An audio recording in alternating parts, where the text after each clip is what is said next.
We are live, please.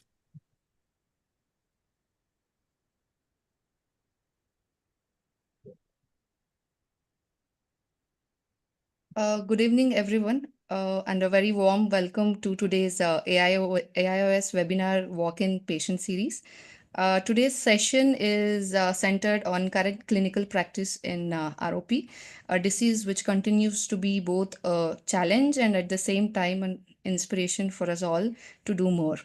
I am Dr. Sushma Jayanna, Pediatric Retina Consultant at Narayana Nethralaya, Bengaluru, and I am delighted to co-moderate this session along with my colleagues, Dr. Snehal Bavaskar, who is also a Pediatric and Medical Retina Consultant at Narayana Nethralaya, and Dr. Virangi Doshi, who has just finished her fellowship from Shankar Nethralaya, Bengaluru. And we are honored to have two pioneers in pediatric retina who are chairing this session. Dr. Subhadra Jalali, Senior Pediatric Retina Surgeon, Director of Newborn Eye Health Alliance, and Head of Pediatric Retina across the network of LV Prasad Eye Institute.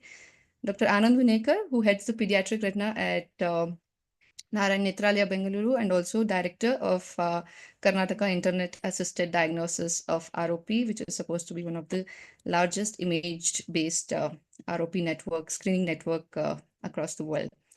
And we are privileged to welcome our distinguished guest speaker, Dr. Kimberly A. Drenzer, Senior Pediatric Retina Surgeon and a partner at Associate Retina Consultants, Royal Oak, Michigan, a birthplace for ROP surgeries, pioneered by father of pediatric retina surgery, late Dr. Michael Tracy, with whom she has worked in close association. Dr. Drenzer is also a professor in ophthalmology at William Beaumont Oakland University School of Medicine and director of Pediatric Retinal Research Laboratory at Oakland. We also have with us our exceptional panel from across the country and beyond. Dr. Divya Balakrishnan, she's an exceptional pediatric retina surgeon from Little Flower, Angamali, Kerala. Dr. Diksha Katoch, who's an associate professor of ophthalmology in PGI Chandigarh, who specializes in pediatric retinal surgeries. Dr. Dichin Wangmo heads the ophthalmology department at JDW NRH Tertiary Hospital, Thimphu in Bhutan, and she is a dynamic leader in and heads national ROP program screening program in Bhutan.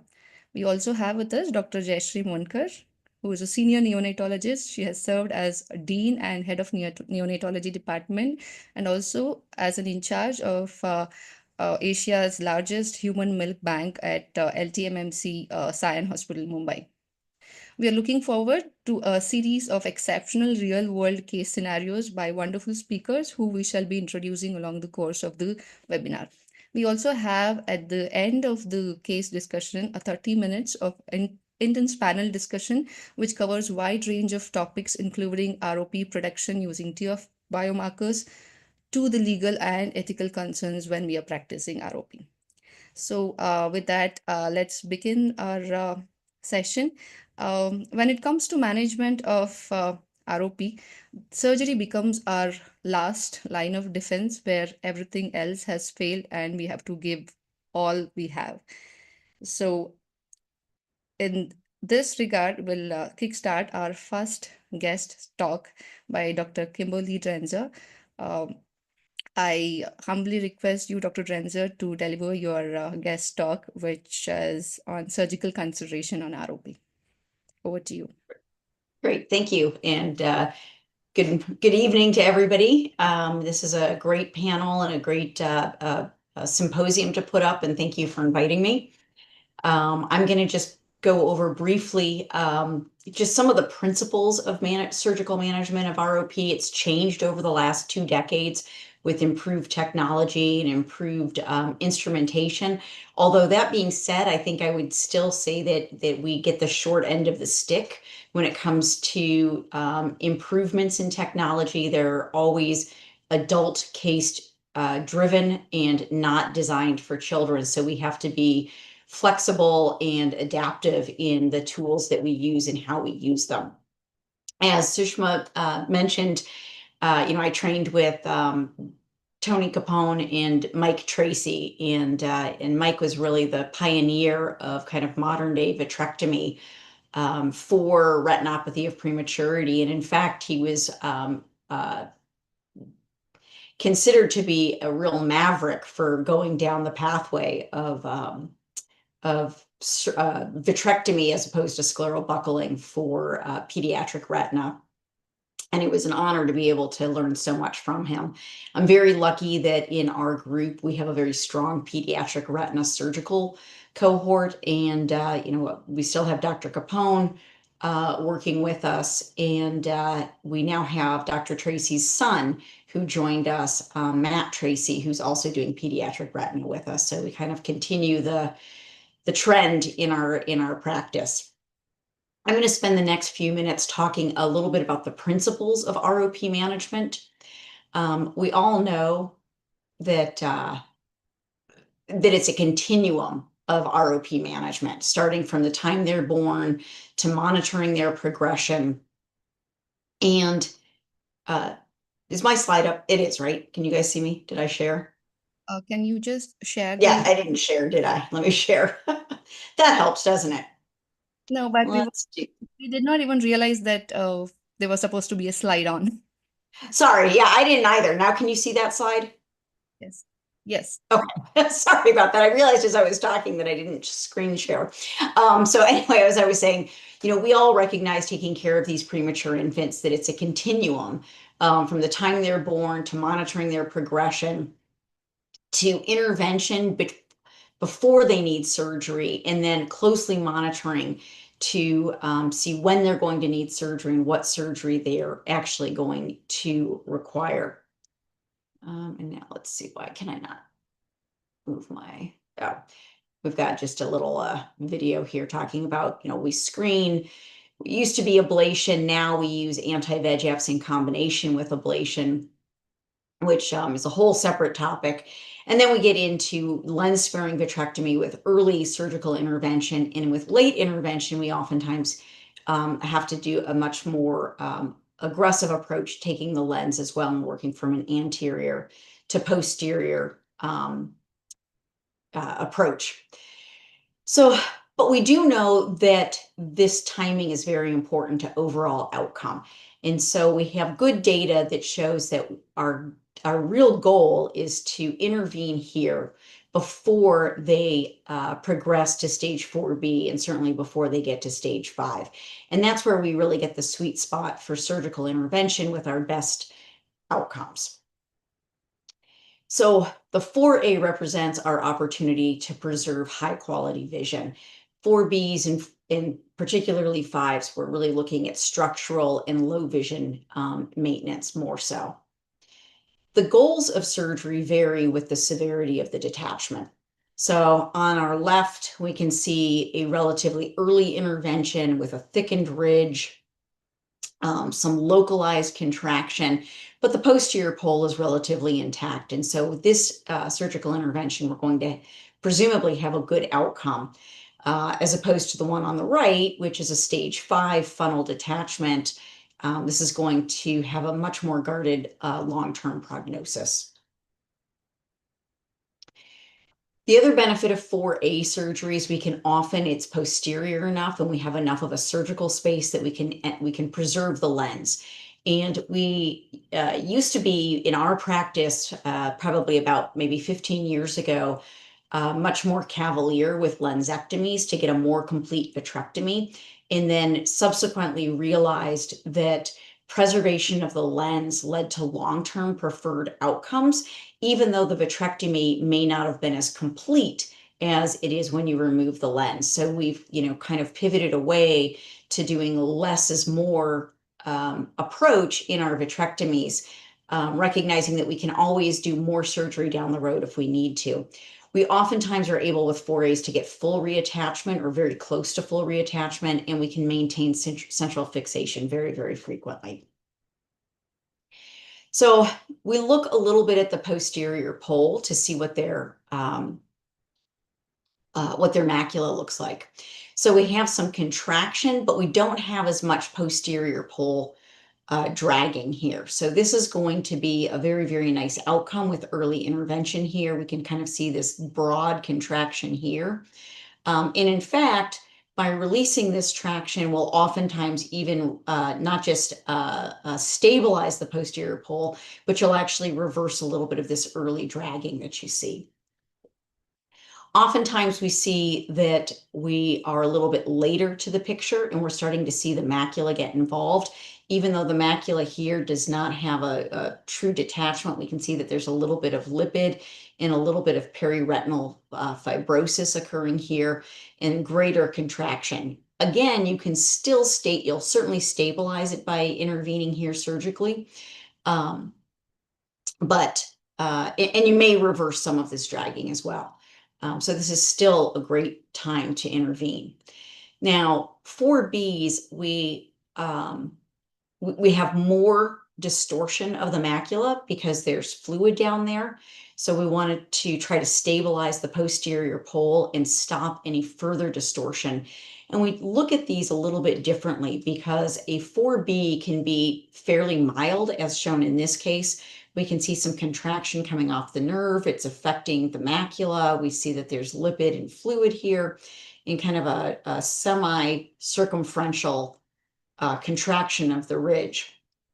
So this is a 4B, but this eye has a very, very, very good opportunity to do well with intervention at this stage as well. We can also see what we call it's technically a stage 4 B because of laser ablation. So a laser ablated eye will always have this attached retina in the periphery, but this functionally behaves a little bit more like a stage 5. So this oftentimes is harder to get a surgical plane to do a lens sparing vitrectomy, even though it's still technically a 4B. So we tend to, in our practice, look at 4Bs differently, depending on how much cicatricial contraction you see of the ridge starting to create that open funnel detachment that's indicative of what we see in stage 5 funnel detachments. And then finally, we get to stage 5s, which unfortunately we still see. With this, we just want to maximize reattachment, recognizing that it is very rare to get full reattachment in stage 5s. And one of the things that Dr. Tracy demonstrated years ago was that posterior pole reattachment in these eyes is a success. You don't need to get 100% reattachment, particularly of the redundant peripheral retina, in order to have a successful surgery. And we're really trying to preserve the globe and low vision as best we can. And this is just an example of what it will oftentimes look like. It's a very disorganized. The retina is completely pulled centrally with a small opening with the funnel behind this fibrotic membrane here. And in these eyes, we really can't safely get in behind the lens to open this. So this requires an anterior approach in order to try to open the funnel and relax the retina behind it. So anatomic considerations. What we think about is, regardless as to whether it's a 4A, 4B, or a 5, is think about the way that the proliferation in ROP develops. So first we see ridge tissue that goes from the eye wall and the lens. So if we look at this first schematic, here's the pulled up retina where the ridge is.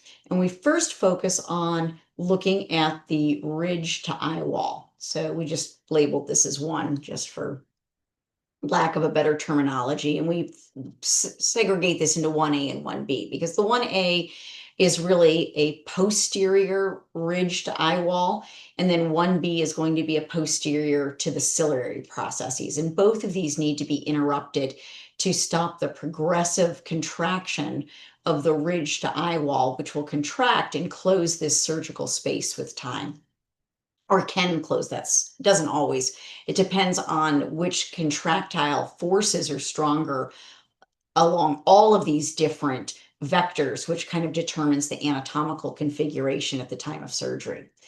And this is just a nice example of a ridge to eye wall contraction. So this is the posterior pole back here.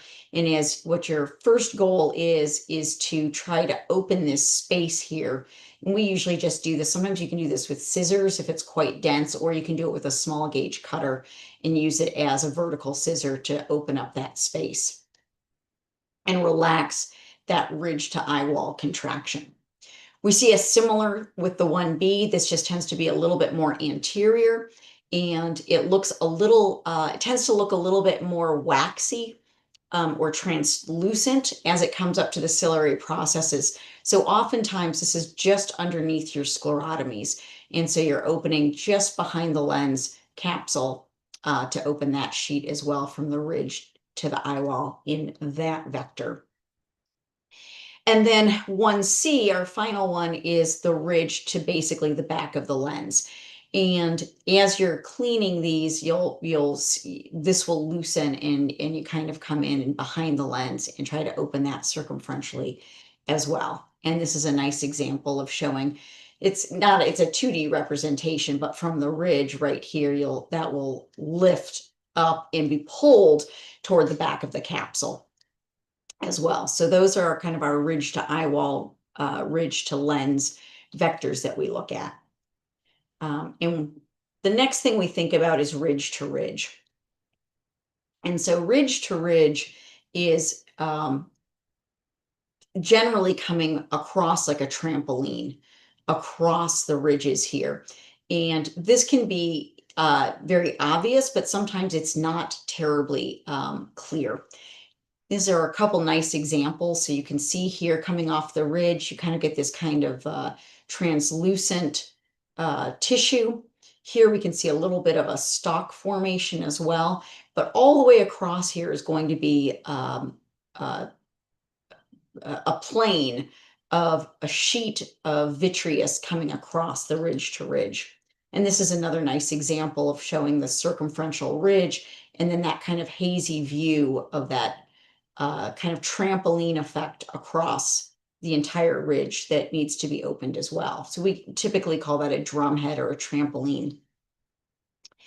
Then we also have another area, which is these are all inappropriately regressed hyaloid structures. So we know about the hyaloid artery, but there are other little structures scaffolding from the optic nerve to the ridge back here as well. And these are what oftentimes after a successful surgery will contract and are considered hyaloid contraction, particularly the sheet that's very, very difficult to dissociate from the retina.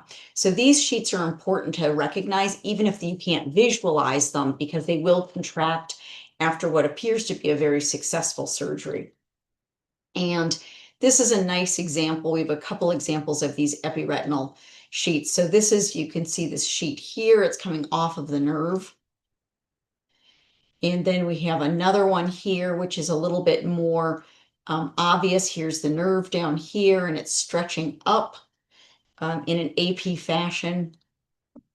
And then we can see this one, which is almost like a T configuration. So you have the ridge to ridge here, but then you can see coming to the nerve that there's a little structure there as well. So as you release the ridge to ridge, you'll want to make sure that this is freed as well so that it releases 360 contraction from the posterior pole.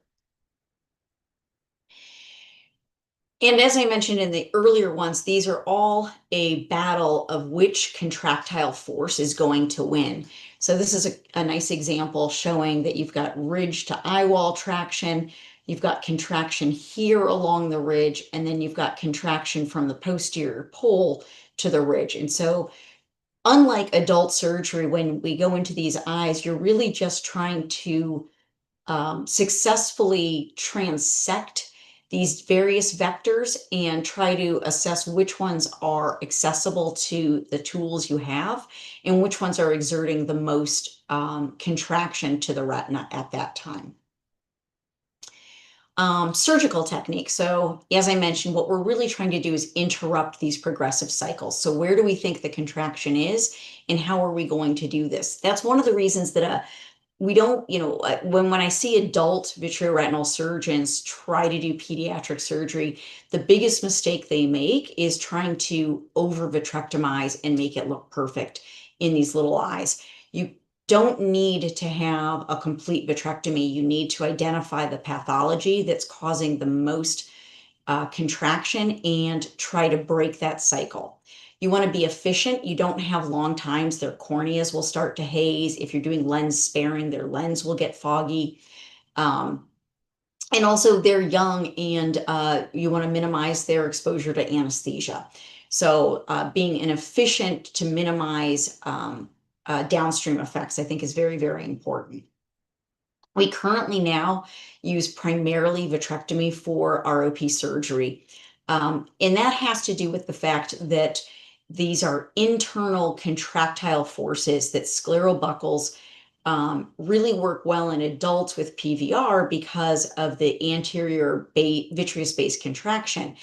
But we don't have just anterior vitreous-based contraction in children. We have a continuous intravitreal contractions, which we haven't separated. So separating them by vitrectomy has really replaced the sclerobuckle. And really trying to look at the ridge tissues in particular and where they are, especially with younger babies in earlier interruption. We usually have pretty good access with early entry into these eyes. Sclerobuckles, at least in our practice, we use for if there's a regmatogenous component. So if there's a small break or an area that needs extra support, we rarely do fully encircling buckles. If we do one, we'll usually use a sectoral or a sponge as a temporary tamponade to try to fix a very localized area. And because, as I mentioned, the buckle doesn't address the transvitreal proliferation, which needs to be broken in order to stop the progress. Couple different techniques that we use, and these have evolved over the last 20 years. When I started doing surgery in training with Dr. Tracy, we didn't have small gauge. Small gauge surgery was just being developed for adults and was not appropriate for children. So we had 20 gauge instruments. So a technique that I think is still very, very helpful and I like a lot, especially in a very straightforward 4A with posterior pathology, is a 2-port technique. You can use a larger gauge, which is nice about it, and you have fewer ports to have to worry about. So with this, and I will say, regardless of gauge, I do all of mine with a 180-degree conjunctival peritomy. I make a 12 o'clock radial incision and take the conj down. And one of the reasons about doing that is that I sew all my sclerotomies. I think it's very important to suture sclerotomies in babies because maintaining pressure and hemostasis is extremely important. And you really want to limit any sort of incarceration into your sclerotomies. So I suture all of them. And oftentimes you will want to make a new sclerotomy if you find a better angle or a safer surgical entry port. So unlike in adults where we tend to be very, very diligent and dogmatic about our port positions in the same place, I like to have the flexibility to move my ports to where it's going to be a safer entry or a better access to the pathology. Also, and I think everybody is aware of this, that they don't have a fully formed pars plana. So we do our entries quite anterior, pars placata entry, so that we don't inadvertently make an iatrogenic break by making our sclerotomy into avascular retina, which is a pretty devastating thing to have happen. As I mentioned, a 2-port technique is being used less and less, but it's a very, very nice technique, particularly if you don't have a safe place to put an infusion cannula. You can use irrigating instruments.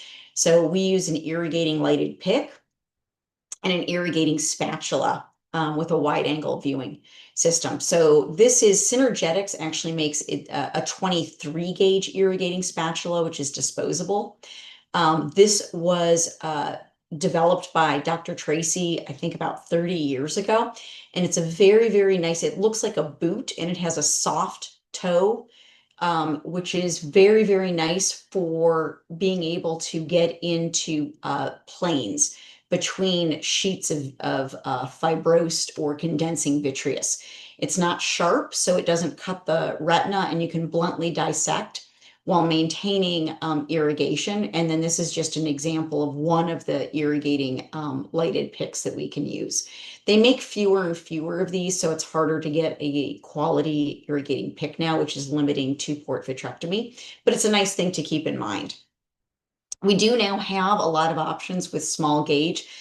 It's interesting because despite the fact, I still use 23 and 25 gauge primarily for my small gauge surgeries in ROP. I have limited use for 27 gauge due to lack of instrumentation and inflexibility of the instruments. So I primarily use 27 gauge for recurring vitreous hemorrhages, something that I know that I can safely enter into, and I'm not going to have to do a lot of dissection. So I don't use it as a primary vitrectomy surgery in ROP. Depending on the pathology, I'll either use a 23 gauge or a 25 gauge.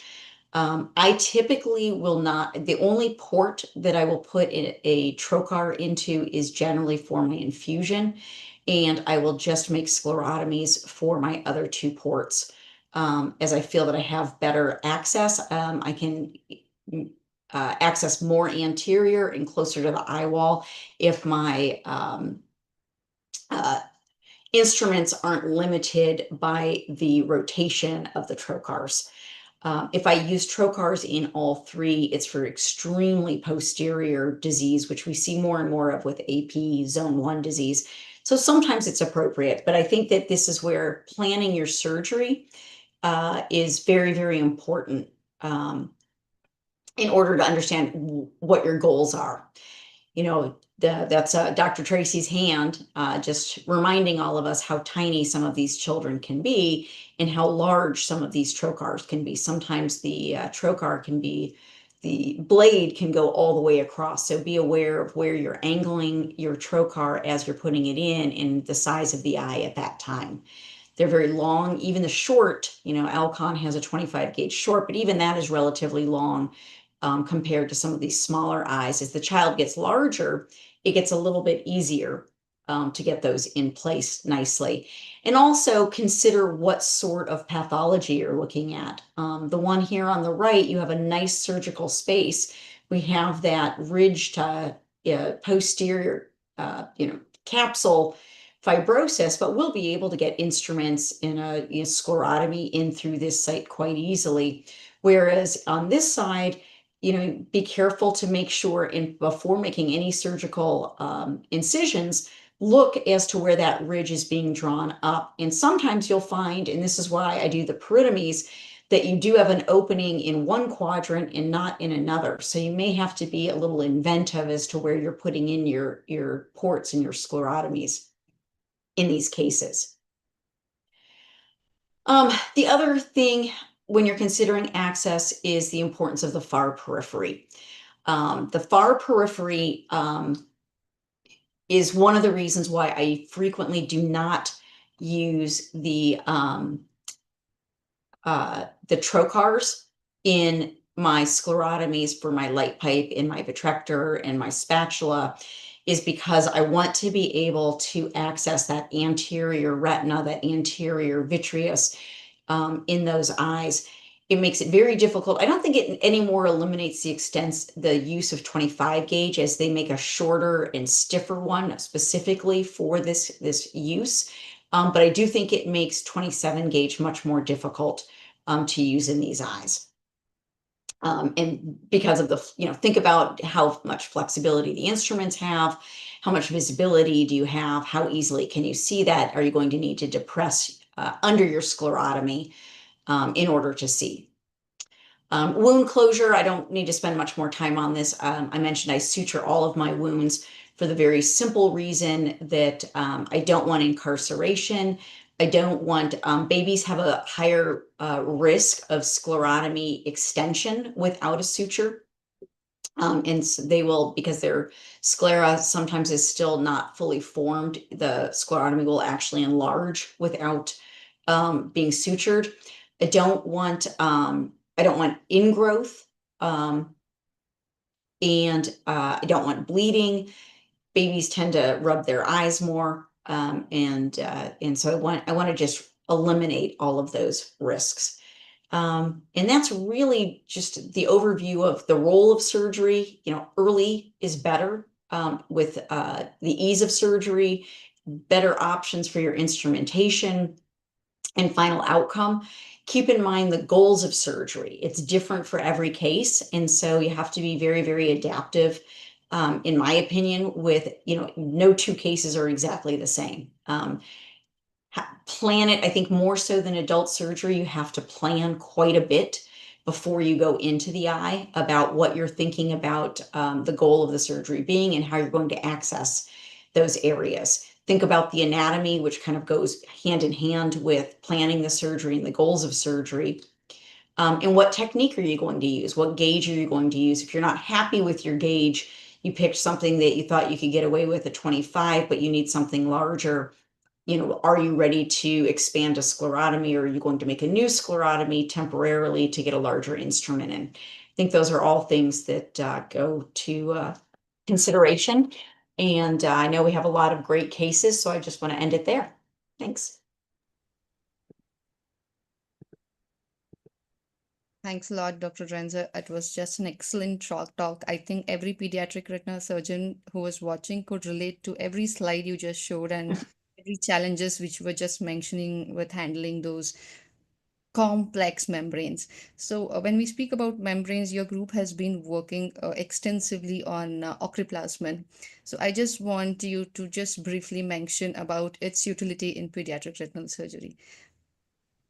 Yep. So I think, for those of you who don't know, Mike Tracy and our other senior partner, George Williams, actually, who doesn't do pediatric retina, but the two of them actually were the first ones to experiment and develop autologous plasmin enzyme for vitrectomy. Basically, they wanted it as a surgical adjunct, not to replace vitrectomy, but to make vitrectomies more successful. And then that subsequently evolved into maternal plasmin. What we found was that you could take a relative's blood. You didn't, it takes a lot. We used to actually make this in our lab.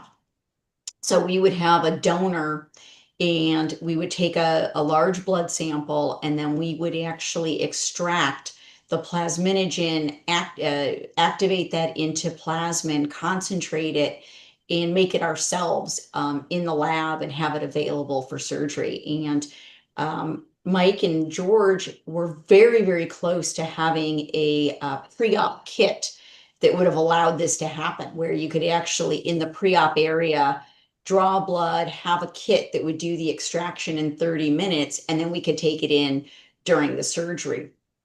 While that was in development, another company came out with what was originally called microplasmin, and then commercialized as ochriplasmin. And so what that was a recombinant protein, which was plasmin, but it was a truncated plasmin. So they took this big section off and made the active part only, and that's what ochriplasmin was. And it came out as Jetrea, from thrombogenics. And that was actually really, well, it was a blessing and a curse, because one of the things that happened was that now it was commercially available. We were no longer able to use our laboratory provided plasmin because it was considered research. And they said, you now have a commercially available product. It worked very, very well. It was very effective. It was very consistent. And we used it a lot. The downside was that it was very expensive. So it was cost prohibitive for a lot of patients, and certainly took it out of the realm of use for a lot of countries. So the pricing was very, very difficult. And then because of their lack of kind of adoption across the world, they stopped making acroplasmin a couple of years ago. So now we're in this conundrum where plasmin is not readily available. And I actually have been talking about maybe restarting a kind of a research-based available plasmin enzyme because it is useful. And I would say where it's not useful or necessary is in these 4A and 4B detachments. And even in 5A, you really don't. And the reason is because what you're addressing in tractional detachments for your first surgery is scaffolding that is cellular based. And plasmin enzyme does not digest cellular based traction. It only helps to release the junction between the hyaloid face and the retina. But so it's not that helpful in diabetic retinopathy when they have bad tractional detachments. It might be helpful early on to release the hyaloid to avoid those cellular ingrowths in contraction.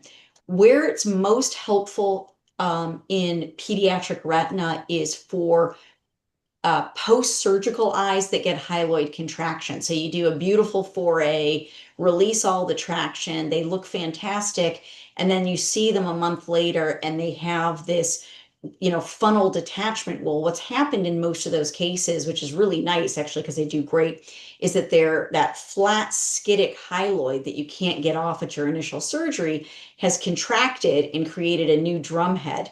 And that doesn't have much in cellular proliferation because it really is contraction of the hyaloid face. So that was a fabulous use of plasmin enzyme. You can still make a surgical sharp incision into that drumhead and release it and open it and have very successful, but plasmin enzyme made it like a slam dunk win on those cases.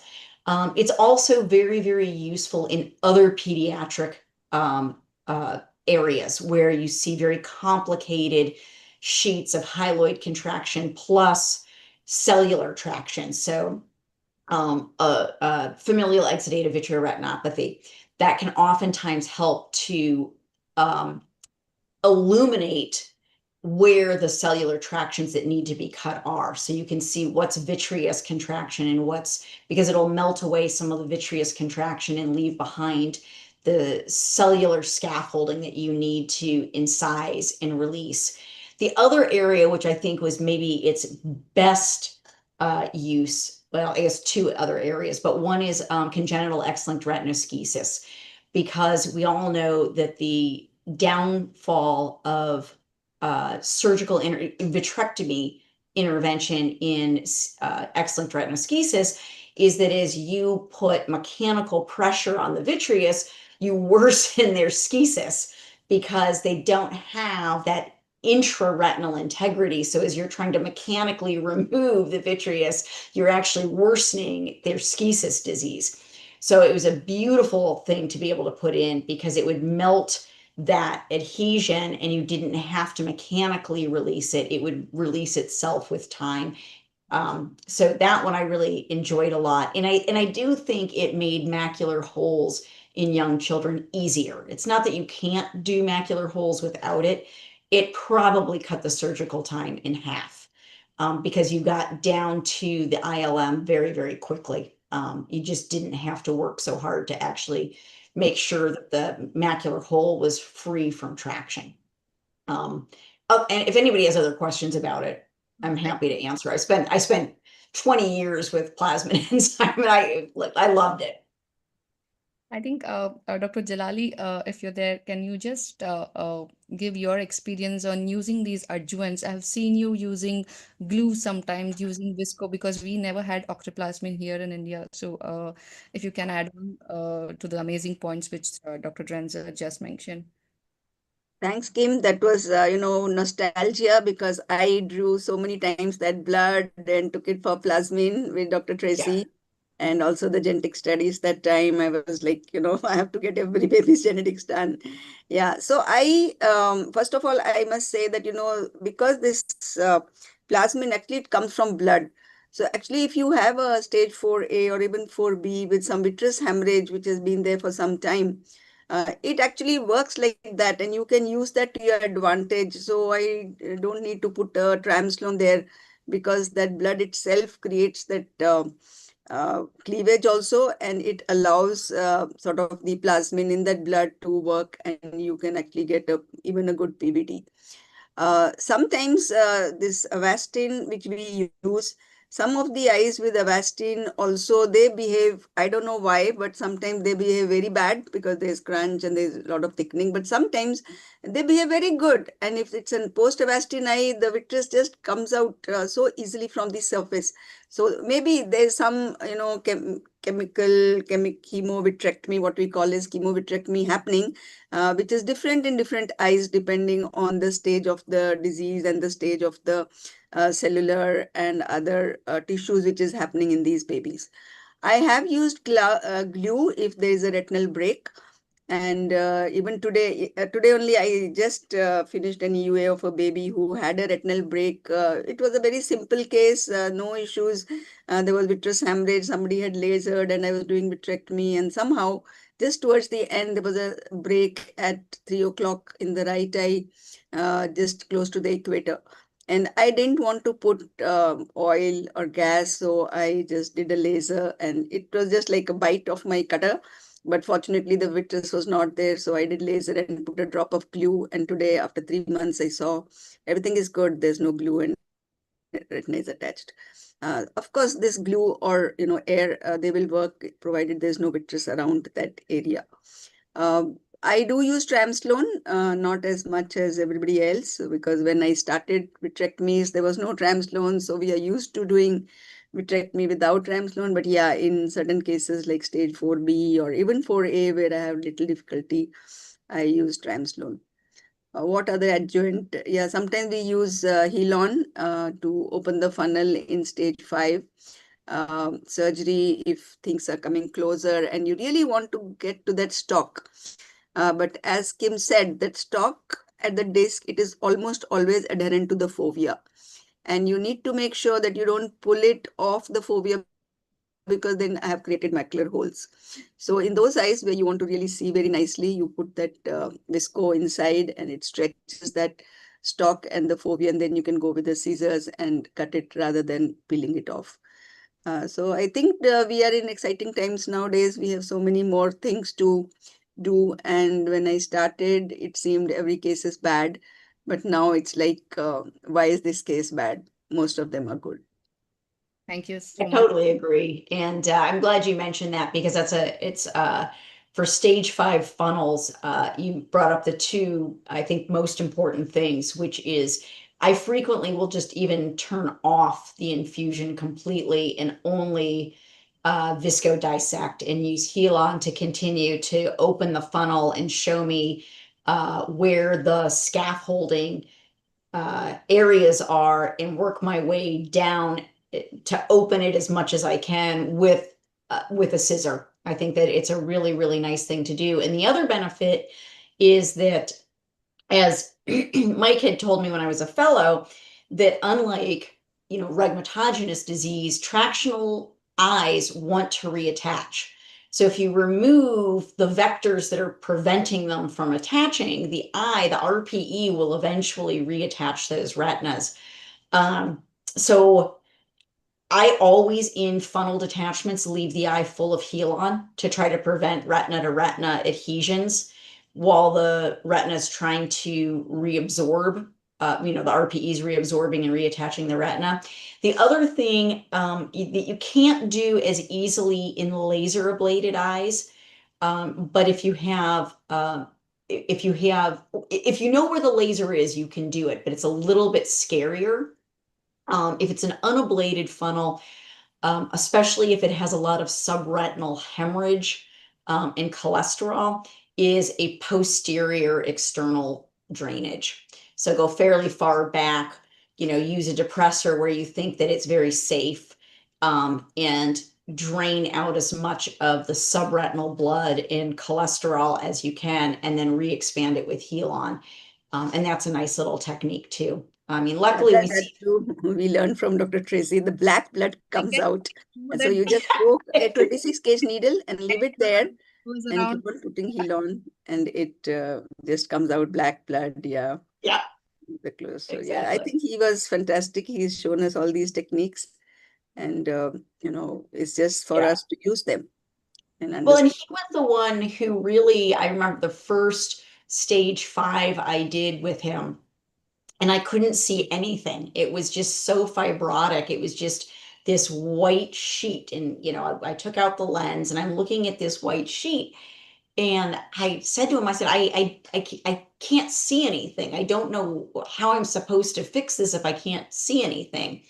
And he was the one who really made it so clear that you had to understand how ROP detachments develop, because he said it's not about seeing, it's about understanding their pathology. It's a funnel, so let's make an incision here and let's find the opening, and we're going to work from that opening out, not like we do in adults. It's just a completely different mindset. But I think it was really his gift, was this power of observation in this courage to do kind of unconventional techniques to address these problems. And and they work.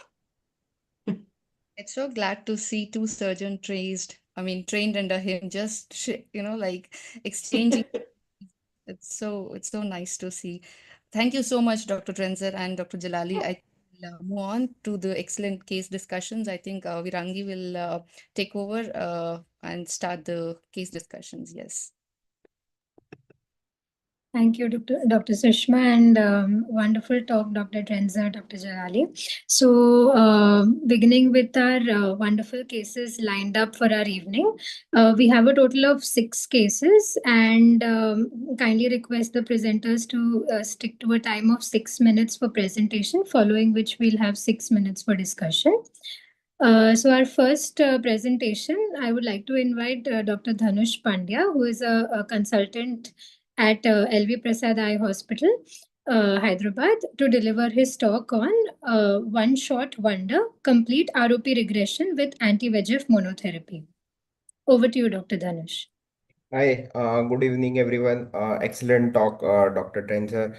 Let me start my presentation with the history. It was a 28-week preterm infant weighing about 1,000 grams at birth, and the baby required 15 days of oxygen, though the specifics of oxygen concentration or ventilation were not available, and there was no history of jaundice or sepsis or seizure or any maternal condition like diabetes, hypertension, or thyroid. We performed a screening at 32 weeks and 2 days of post-menstrual age, and at that time the baby was of 1.5 kg. On the initial examination, we could see a line that has been forming at the junction of zone 1 and zone 2. There was looping and shunting of vessels along with dilated and tortuous arteries and veins. There was presence of pre-retinal hemorrhage, and there was an avascular retina that has been seen anteriorly. Um, there was on anterior segment examination, there was presence of NVI.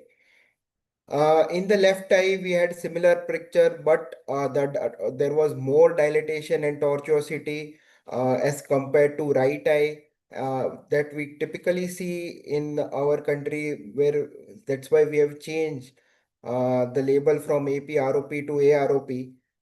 So this baby was diagnosed with AROP and was advised both eye half zone Avastin under topical anesthesia.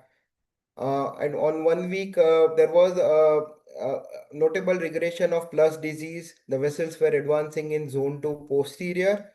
And in the right eye, we could see the hemorrhage was beginning to clear. This was the fundus photograph of at 1 month, where we can see that vessels are nicely advancing into zone 2 in both the eyes. And we can compare it with the initial image. And this is the photograph of the left eye. At 2.5 months, the vessels were reaching zone 2 anterior, early zone 3. There was no signs of reactivation. At this point, the baby was gaining good weight. The baby's weight had reached around 4 kgs. At 6 months, the vessel had extended to zone 3, the retina remained stable and attached. And at 14 months, where we did the FFA, the right eye, it was fully attached, and left eye had a clinically insignificant avascular retina. This is the fundus photograph of the both eye, but I'll move on quickly to the FFA images. So this was a FFA image clicked on Opto's photograph, nicely showing vascularization that is going anteriorly. As we can see, there are circumferential vessels that can be seen. And the and we can see in all the image that the vessels are nicely reaching zone 3. And compare this to the left eye, this is the initial image that can be seen. The vessels are going into zone 3, and in the left eye there was some avascular retina, but it was about of 2 to 3 disc diameter, which cannot be considered a clinically significant avascular retina, which warrants treatment. So to summarize, a single bilateral intravitreal bevacizumab injection was given to this baby, which led to complete regression of the disease. There was no laser therapy required at any stage, and there was no evidence of reactivation or recurrence over 14 months of follow-up period. So complete and sustained regression of AROP with anti-VEGF monotherapy alone are seen in selected cases. There was no ocular or systemic complication that were observed. The child is doing well visually, and now the plan is to monitor this child every 6 months to ensure long-term stability. So in few selected cases, anti-VEGF monotherapy can help and to achieve lasting regression of AROP without need of additional laser treatment.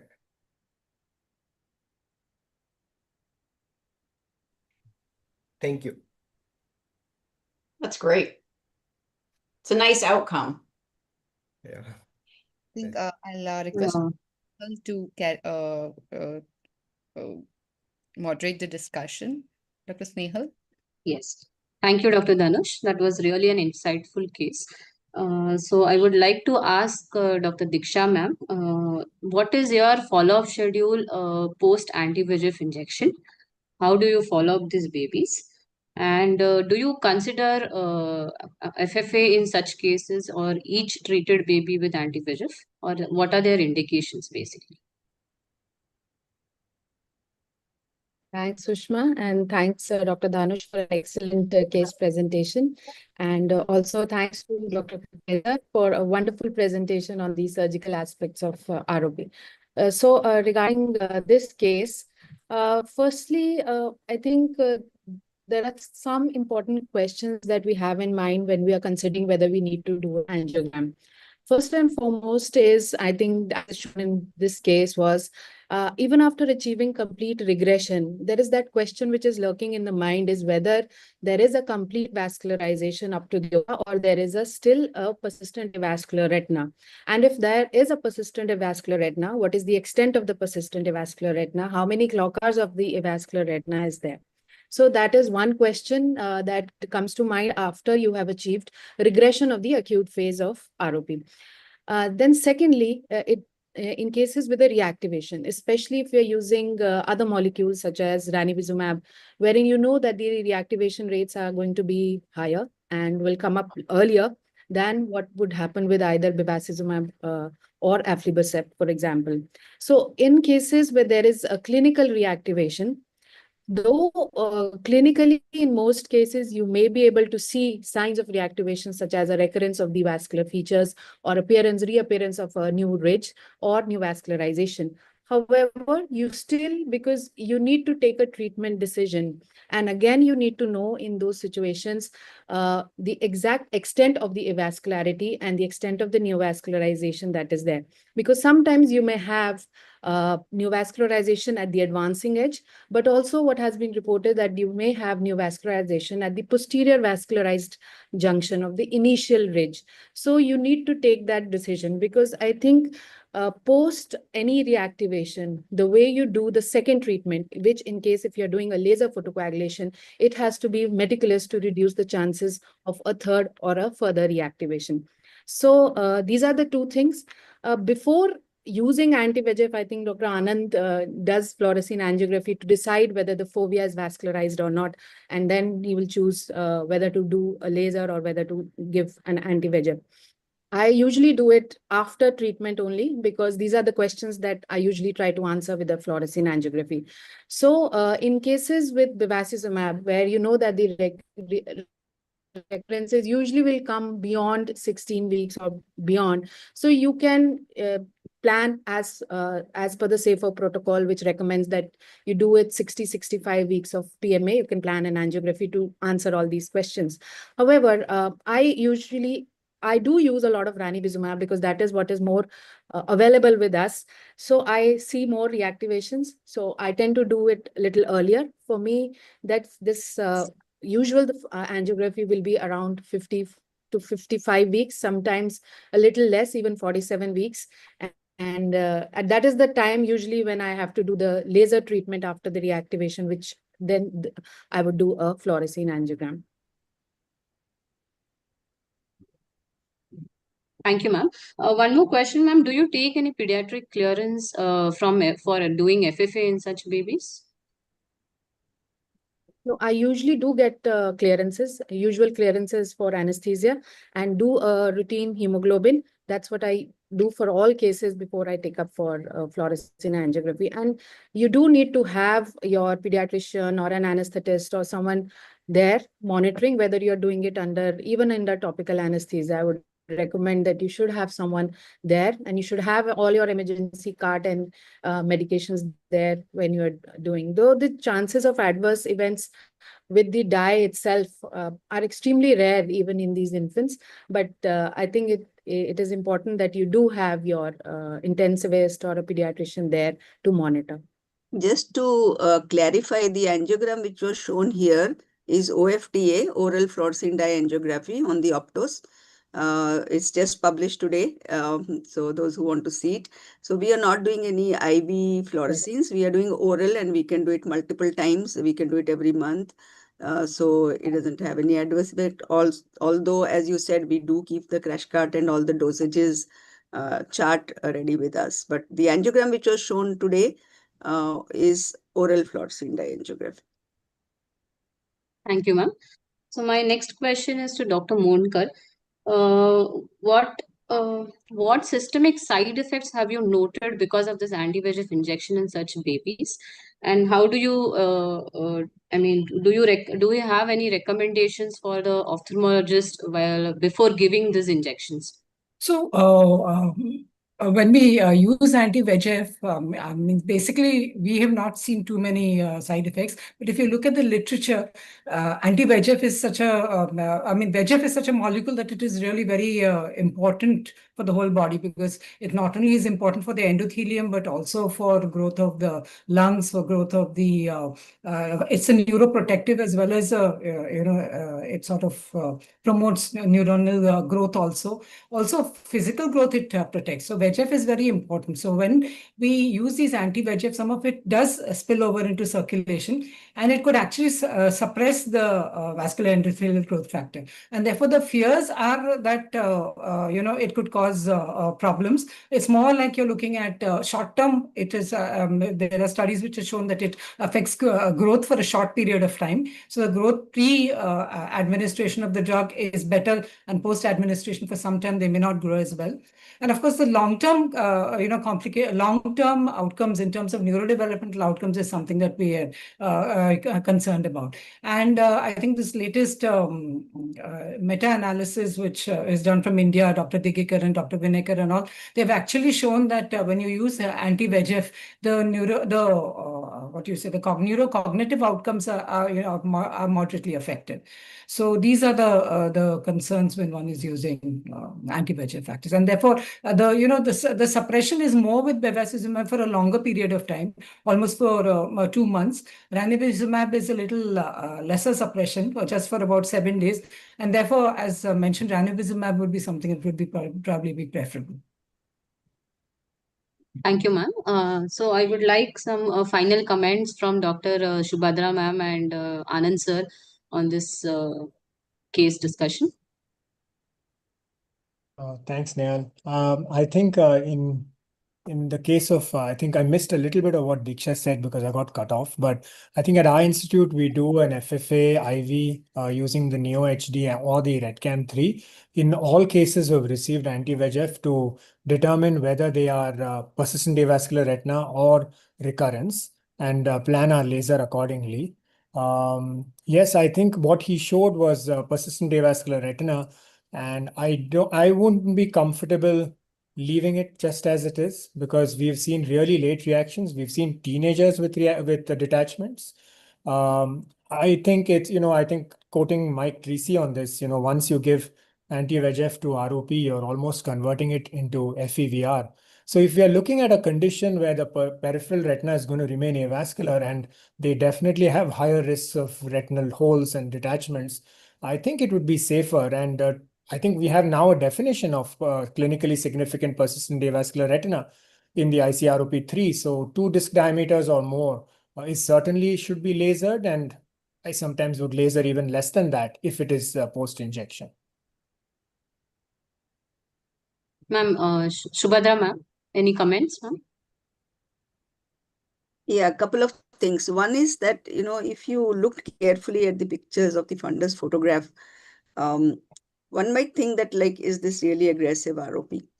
The definition of aggressive ROP in the ICROP, to my mind, needs much more, wider definition because it's not been staged like what is early AROP, what is medium size, what is late, So what we do see is the change in pattern. So for us, this is what we had also published when we published our Zone 1 ROP, that the AROP is characterized by looped vessels. And in the beginning, if you see them, because if they come to you at 40 days or 45 days, then you will see the real picture, what are shown in the journals. But if you see them by 30 days or 25 days, as many of us are seeing, or by 20 days, this is what you will see.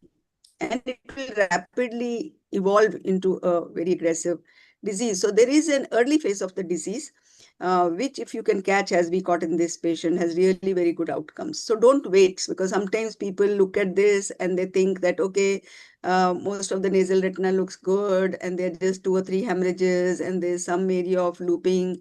So let me wait and watch and call next week. By next week, you will see full blown. Yeah, and there may also be fibrosis. So that is one lesson to learn, that whenever you see abnormal, this is ROP. Whenever you see that the vessels are not dichotomously branching, start thinking that I may need to treat. If you want to watch, then you need to correct their systemic things and see them again in 3-4 days rather than after a week or so. So that's one thing. Second, the evolution of managing the PAR or what is happening to the retinas has really evolved. I started my Avastin in 2007. And for almost a decade, I never used it as a monotherapy. In fact, I never used it as a monotherapy, even after the beta, because very concerned what is going to happen. And we used to laser a lot. But slowly we have shifted because we have seen the side effects of laser, late detachments with very bad detachments with laser coming up when they are 20, 25 years of age. And now we are, into monotherapy. And what we have realized is that this monotherapy works best when the baby's system is also corrected. So we used to have significant recurrences, quite a bit of arrested vascularization right in zone 2. Retina is not growing. We go ahead and do laser. But over a period of time, what we realized that if we correct their anemia, we really go after the parents and look at their psychology, healthcare of that baby, feeding, nasal blockage. So now we have a whole, 6 Sigma checklist. And with that, what we found was that the recurrences are almost not there. We see dramatic, growth of the vessels right up to the periphery. Now, coming to the left eye of this patient, which has a patch, actually it's extending from about 2 o'clock to 5 o'clock of avascular retina around 2 disc diameters. We really want to watch and see how this will evolve. We now have both angiogram and wide field optos, and the baby is following very regularly. If the baby is not going to follow, we might laser, but since they are there, we want to see. And many people in the world are watching and doing their angiograms and seeing, because we don't know what is the risk of lattice and holes. I have seen lattice and holes even at 2 years, 3 years, been doing buckles for them, those who were injected outside. But I think that, if the retina has grown very well, I can still give it some time. The normal babies, people have now shown the angiogram in normal babies, normal term babies, they also have retina like that, and also shown in some spontaneously regressed babies. So I think there's still a lot of knowledge to be collected, which babies to laser, which not to laser, and data is required. Regarding systemic, actually, when we give anti-VEGF, the reason why they don't get recurrence very soon and very rarely is because there's a lot of drug in the system. As Dr. Mundkar told, it is remaining there in the system for a pretty long time. And this keeps on circulating back to the eye. And so really the eye remains very safe for a very long time, as opposed to the, as Diksha said, when they give ranibizumab, the eye doesn't do as well. You have many more recurrences and you have bad recurrences. So really, the what Anand showed about cognition, there is maybe some cognition deficit. I don't know, because almost all my children, they seem to be standing first in class. But yes, we have a small group of babies, and I think there is no very good prospective data on the neurodevelopment of these children. Most of these studies are retrospective, case control. There's no good prospectively done data of, checking them at 4 or 5 years of age. In our center, we do, although we don't do formal testing, but any child who is backlog, we do send them for formal testing. But those who seem to be doing absolutely well and they're going to school and coming first in class, so we are not doing anything, formal for them. But we will have some prospective data in that sense of really how much is the, effect, systemic effect. My concern is also of the renal, although the renal toxicity or renal side effects have not been detected. Maybe after 30, 40 years, they develop some renal insufficiency. One thing which we published is about the hepatic effect. So this seems to be an idiosyncratic effect, and I had huge difficulty in publishing that data, that it can lead to almost 6 to 8 times rise of liver enzymes within 24 to 36 hours of your giving anti-VEGF. And this we detected by chance because we gave anti-VEGF, we did LFT for the surgery pre-op, and it showed 2000 times raised alkaline phosphatase, and then it comes down within 2 weeks. So there is, and this has been reported in adults also, but it is, I think I have seen about 8 or 10 cases in all these 15 years. But yeah, we have to be cognizant. So now we are smarter. We take the sample before giving the anti-VEGF so that my surgery doesn't get postponed because the enzyme has just raised. Okay. Thank you, ma'am. So moving on to next case, Virangi. Yeah, thank you so much, Dr. Dhanush, for this fascinating case and for all our esteemed panelists for their comments. Just while Dr. Lydia shares her screen, I would just like to briefly recap what we have just seen in this case, that we would ideally do an FFA post anti-VEGF therapy to see the persistent avascular retina and also look for any recurrence that would help us to plan for laser. And we would like to do laser, like Dr. Vinekar mentioned, if there is a clinically significant persistent avascular retina of about 2 disc diameters. We also saw the systemic side effects of the anti-VEGFs which we give. There can be a short-term growth stunting, as Dr. Mundkar just explained to us. And also, there's a concern of neurocognitive and neurodevelopmental delay. Also, like Dr. Jalali mentioned, that we may have renal and hepatic systemic side effects as well, which we need to keep in mind. So moving forward, I would like to invite Dr. Lydia Saur, who is a vitreoretinal fellow at the Associated Retina Consultants, Michigan, US. She will be presenting on angle closure glaucoma in ROP. Over to you, Dr. Lydia. Thank you so much. I'm very excited to present at this amazing virtual symposium. And I'm going to present a case that may shift a little bit from the acute treatment more to a chronic presentation. And I would like to thank my mentors, Dr. Tracy and Dr. Drenzer, for sharing this case with me to present. So this is a 25-year-old man who was born at 27 weeks, has a history of stage 4 ROP that was treated with laser in both eyes, and he received regular eye exams since, but prior to presentation at our practice, he had intermittent vision loss in his right eye that lasted for a few seconds.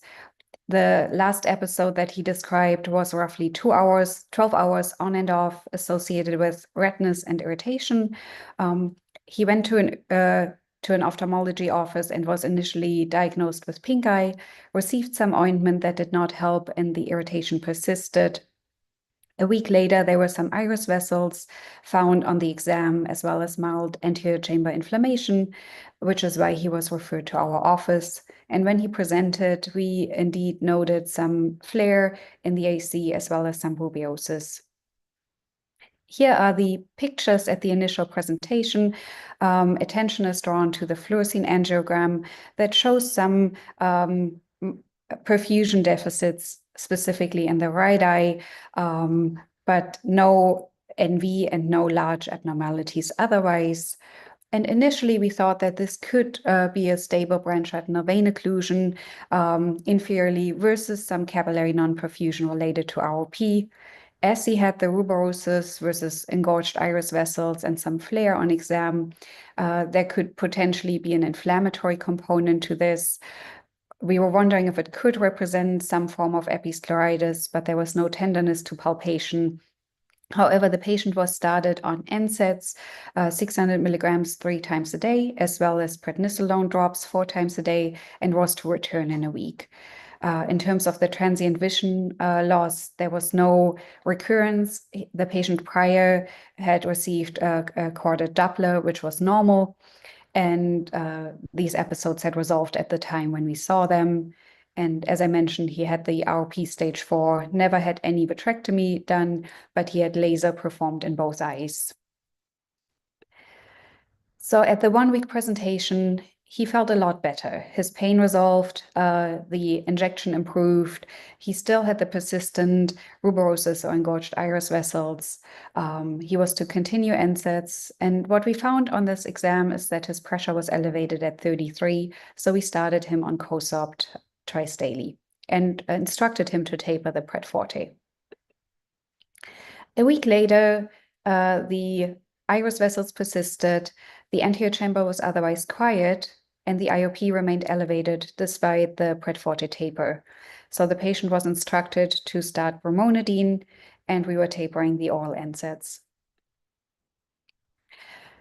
At 1-week follow-up, again, a similar presentation with elevated pressure in the right eye. The iris vessels persisted. There was some mild vitreous haze. At that time, we got an iris angiogram, which was equivocal, as well as an extensive workup systemically to rule out any inflammatory component, and we started latanoprost. A week later, the IOP remains elevated, and at this point, we think it's unlikely a steroid response to the Pred Forte. So we told the patient to see a glaucoma specialist, and we followed him a week later, again with elevated pressure. He was still waiting to see a glaucoma specialist. We started him on Diamox, and he followed up with us again 2 days later as an unscheduled follow-up, where he reported sudden vision darkening. That was when we saw him kind of slowly getting better. He was at that point on Diamox, COSOPT, bromonidine, latanoprost, so maximal drops. His cornea was clear, there was no pain, but we noted some narrow angles and the persistent iris vessels. So we sent him to a glaucoma specialist the next morning. And what was found is that this patient had chronic angle closure glaucoma, worse in the right than the left.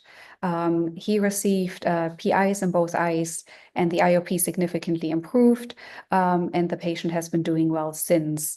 The IOP at the last presentation was 13 and 8.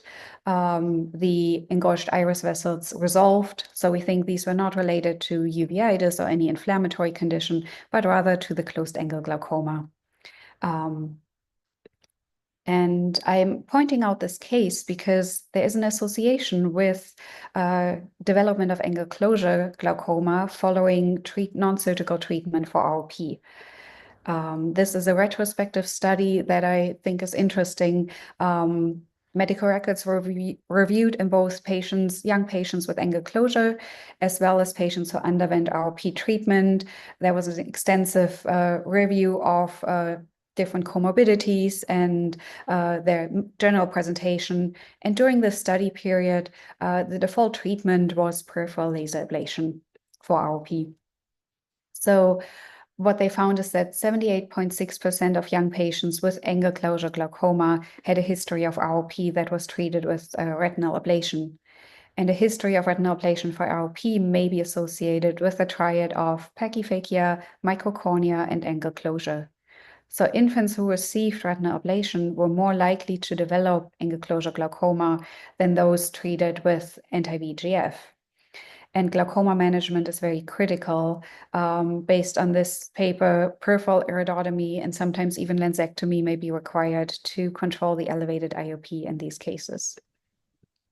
So as a conclusion, young patients with angle closure may have a history of treated ROP and may require IOP lowering therapy, and a history of treated ROP may warrant close monitoring for progressive anterior segment changes and glaucoma. And with that, I'm going to open it for discussion, and thank you for your attention. Thank you so much, Dr. Saur. It was an amazing case.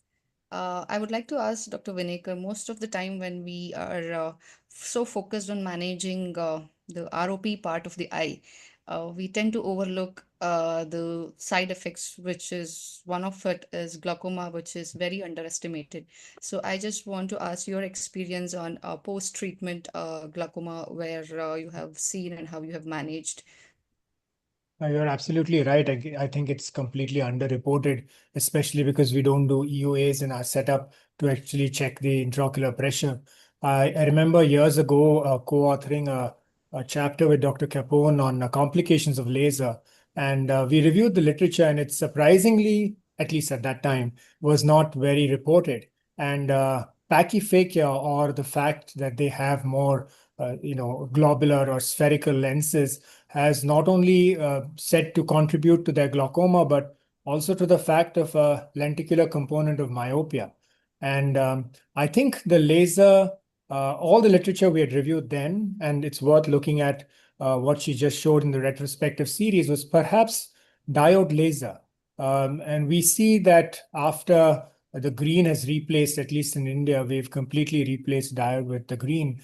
My feeling is that the incidence of glaucoma has certainly come down.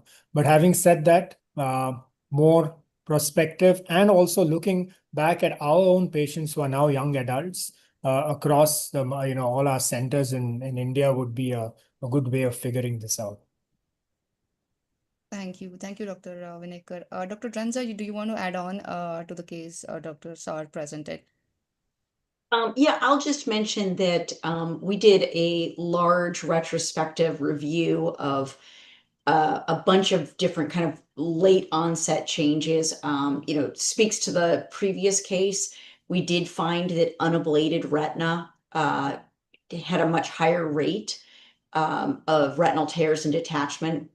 It was up to 20% in adults compared to ablated eyes, which was actually 1% of retinal tears and detachments.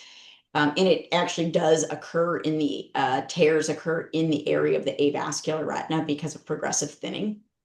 And it was every year the rate in incidence went up. So we do, ablate those eyes for that reason. And in that same retrospective review, we looked at cataract formation and glaucoma formation. And we did find that the amount of glaucoma was much higher than it was anticipated, and that we under monitor for glaucoma changes. And we worked actually, we're lucky because Dr. Matt Tracy did extensive work in the glaucoma field, so he knows a lot about it. And prior to that, we worked with a glaucoma specialist, who's down the hall from us, doing a lot of UBMs and evaluating it. And we see that it's not just because of the larger lens, but the UBMs showed that there was a little bit of AP displacement of the ciliary processes in the way that the anterior segment behaves. And so it was felt that a lot of these patients who were diagnosed with, open angle glaucoma with ROP actually had kind of chronic angle closure that was going in and out of high eye pressure. So it wasn't always detected. And because it was chronic, they weren't often, they weren't presenting in pain with like an acute event. So I do think that it's something that it's hard to, we don't follow these kids necessarily forever. They go out into the general population. And I don't think it's well known by other ophthalmologists that this is something that they need to be more aggressive, almost treat it like a high risk eye for glaucoma or low tension glaucoma rather than waiting until there's an obvious event. It's a great presentation. Thanks, Lydia. Yeah, I just wanted to add one point that, we did our retrospective review of 6,000 babies. This was published, and we found that, in that group, we had 1.82% glaucoma, and we do monitor IOP in all the children, whether with IOCare or IOP or whatever. But what I wanted to highlight was that we had injection eyes which also developed glaucoma down the line. So don't think that just because they are injected, they will not develop. They also have this biometric abnormalities and myopia. People have now shown that even monotherapy eyes can develop very severe myopia. It's not that everybody will not have myopia, even up to -14, just monotherapy eyes have been reported. So there is an arrest of development in these eyes, both in terms of the vitreous and in terms of the lens and the anterior segment, even if, any other treatment was given. Of course, Dr. Tracy very nicely trained us that all surgical eyes, he used to put them on Xalatan till we were able to actually record the IOP. And we have been practicing that here also, that almost 50% of the stage 5 will develop glaucoma. And the good eye is the one which will develop glaucoma, because as the retina attaches, the glaucoma becomes higher. This is what he taught, and this is what we see. And in that study also, our study, 50% were stage 5 operated eyes. So you do very good surgery and then they will develop glaucoma. So we ask the parents also to watch, because when they develop glaucoma in children, they will start developing corneal enlargement very quickly, either haziness or enlarged cornea. So you can pick it up very easily. And of course, we also published a series of congenital glaucoma with ROP, how to manage eyes who come with congenital glaucoma and a preterm, and you need to do ROP treatment. That's another challenge. But yeah, injected eyes can also get glaucoma. Thank you so much, ma'am. And thank you, Dr. Vinekar and Dr. Renza, for adding those beautiful comments. I think we'll go ahead with the next case with the interest of time. Virangi, can you please introduce? Yeah. Thank you for the wonderful case. So for our third case, I invite Dr. Funso Dorji, vitreoretinal consultant at JDW National Referral Hospital, Thimphu, Bhutan, for his talk on ROP in Bhutan. Over to you, Dr. Dorji. I think your screen is not shared. Dr. Dorji, if you would please share your screen.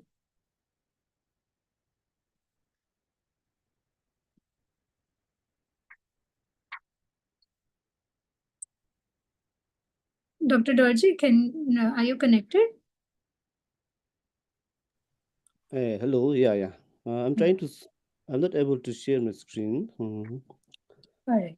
Yeah, So, entire screen. While you do that, just going back to our previous case, we have seen the importance of long-term IOP monitoring in babies treated for ROP, be it laser or, as Dr. Jalali mentioned, even babies treated with anti-VEGF. because they may have a chronic glaucoma, and it's very important to timely manage it.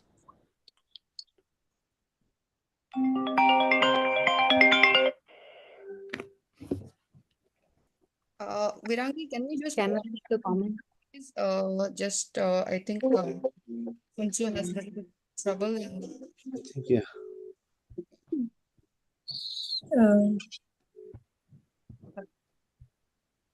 Sorry, Dr. Sushma, I didn't get you. Sorry, Virangi, move on to the next case till.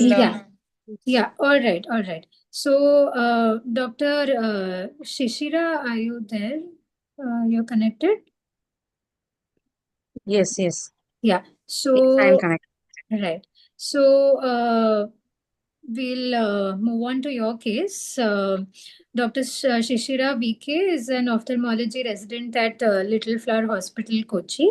And for her next case, the topic is tiny eyes, big challenge.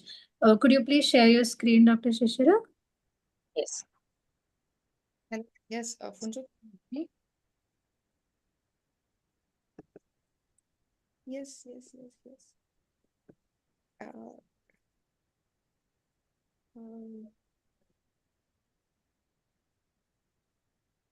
Yeah, I think you can go to video.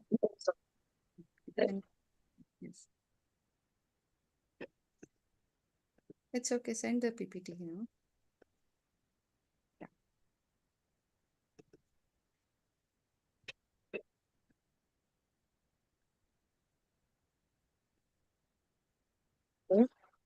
Doctor, can you please make it in a slideshow mode? And can you just stop for a minute? Yeah. Just make it, yeah, on the first screen. Thank you. Perfect. Good evening, everyone. I would like to thank you, Dr. Divya, for this opportunity and for this presentation. This is a case of 1-month-old preterm baby who was referred for vitreoretinal surgeon's opinion for ROP surgery. Baby was born at gestational age of 30 weeks plus 6 days, and his birth weight was 1.435 kilogram. He had history of NICU admission for 14 days for respiratory distress. And in the antenatal period of his mother, she had history of a urinary infection, and which was treated with antibiotics and was resolved. Baby was screened elsewhere for ROP, and baby was under follow-up. Ophthalmologist noticed rapid worsening of AROP and progression to stage 4A and was referred here. On general examination, the child was alert and active.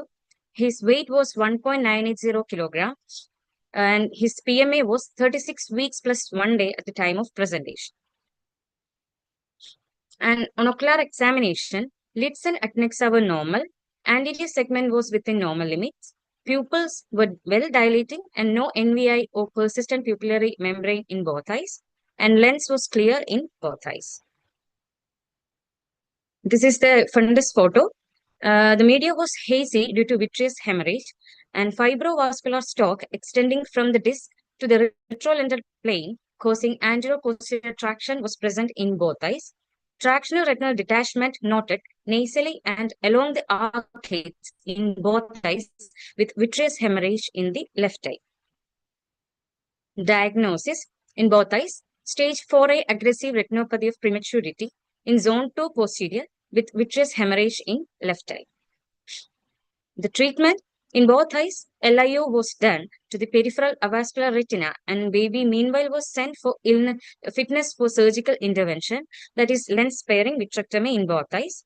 At PMA of 37 weeks plus 1 day, lens sparing vitrectomy was done in both eyes.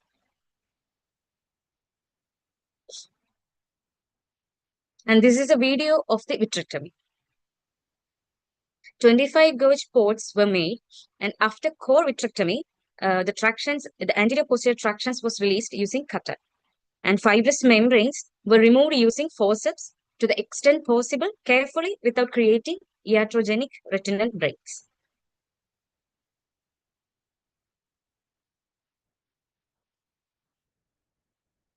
The membranes have been removed.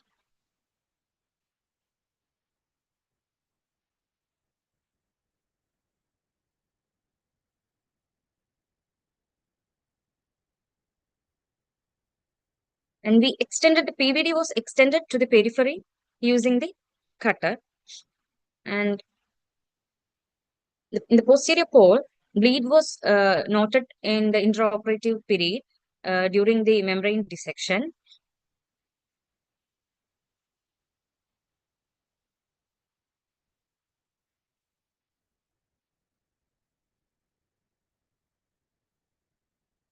Endolasers was done to the unlasered avascular retina posteriorly, and fluid air exchange was done, and ports were closed with 7-0 vehicle. This is the post-op fundus photo, post-op 6 weeks, at PMA of 43 weeks plus 1 day. In the right eye, vitreous hemorrhage is resolving and macula is free of hemorrhage. There is persistent vitreous hemorrhage in supranasally and inferiorly.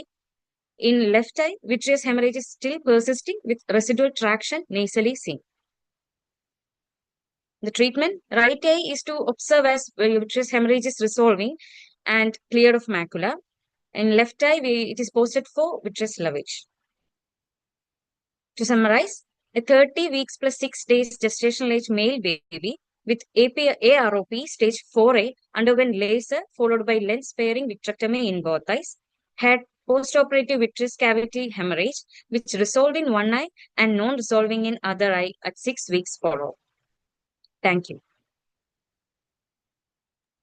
That's an amazing case, Dr. Shishira. This is something which all of us who operate on ROP will have to face some or the other time. I would like to call in Dr. Divya to have the discussion regarding this case. Ma'am, can you please add on your thoughts on this? Yeah, thank you, Sushma. And nice seeing ma'am and Jalali. And Shishira, thank you for presenting it nicely. So as Sushma was telling, this is always a challenge which we face actually, especially when we operate on cases where we have not given any anti-VEGF and to take immediately after the laser treatment. So in very case, Announcement. I just want Dr. Funsu to start sharing. By the time we finish the discussion, the next slide will be ready. Dr. Funsu, can you please start trying to share the screen? Ma'am, please continue. Yes. Yeah. So in some cases where the pupil is non-dilating or when there is a neovascularization or iris, we tend to give anti-VEGF prior to the injection and where the vessels are very angry looking, and so that may help to some extent to reduce the intra bleed. And in this case, actually, because the membrane was quite posterior and the disc was actually the nasal retina and the disc was dragged, so I decided to remove the membrane a little more on this, which might have added to the bleed. But usually we wait for a period of mainly 6 to 8 weeks, and when it regresses, many of them would regress, and if it doesn't regress and if there is a residual traction you notice, then we decide to re-intervene in such cases. So that is what generally we follow. And thank you, ma'am. I just wanted to ask you, and even Dr. Diksha can chip in regarding the use of anti-VEGF when it comes to the ROP along with VH, or if you feel that it is too vascular, and if you feel that it is going to bleed. So, utility of anti-VEGF when it comes to managing such cases with already pre-existing hemorrhage. Do you think it is going to be useful, like we do in diabetic cases? Yes, absolutely. Especially when we are dealing with cases where we have to operate quite an early postmenstrual age. Like in this case, the surgery was done at around 37 weeks, and the severity of the aggressive ROP, very, very vascular proliferation, load of anti-VEGF in vitreous. This is a disease that is likely to have a very, very high load of anti-VEGF. So in this situation, I think it is always a good idea to inject beforehand and maybe about 2 days. But it's I think it's not good that you inject and leave the decision for surgery, or the injection should be given at a place where the surgery is to be done. For example, if there's a case at a peripheral center and they know that this case requires surgery, and you inject, that would lead to a crunch phenomena. So usually the injection has to be done when all the clearances are there, when you have decided when you are going to do the surgery. So about 48 hours, 2 to 3 days before that, it will be a good idea, because it definitely helps to reduce the vascularization. I think we lost you, Diksha, Dr. Diksha, somewhere there. Dr. Divya, can you just cover up for Dr. Connected, I guess, yes. Yeah, basically yeah, I think she's. He's back. Yes, yes. Thank you. Yeah. Dr. Just So click on I the think it's a. screen. And sometimes, if it is not possible before the surgery, even at the end of the surgery, we should have that decision that you might require, even at the end of the surgery, you need to inject.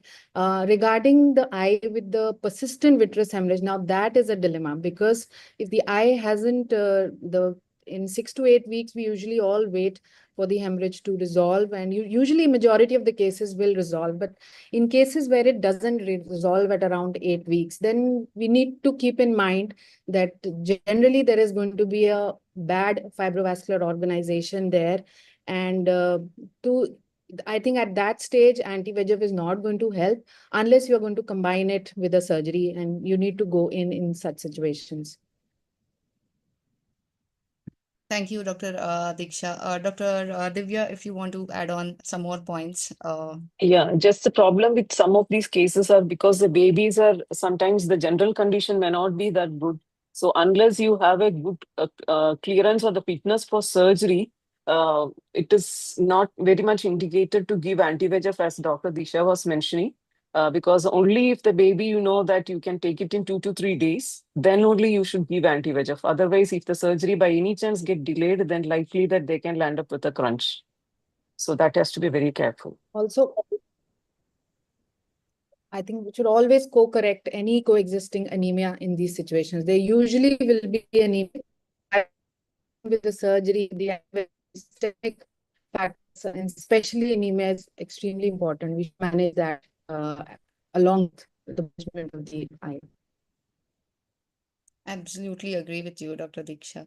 I think with the interest of time, I'm sharing for Dr. Pintu's slide because he had some glitch while sharing. Can you see my screen? You need to share again, please. Okay, should I screen share again? Yes, yes, please. Sorry.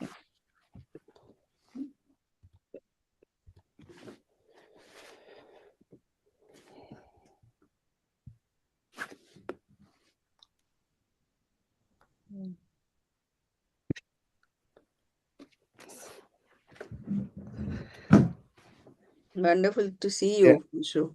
Good evening, ma'am. Yeah. Yeah. Dr. Sushma, any assistance required? Yes, yes, I am sharing it. Can you see?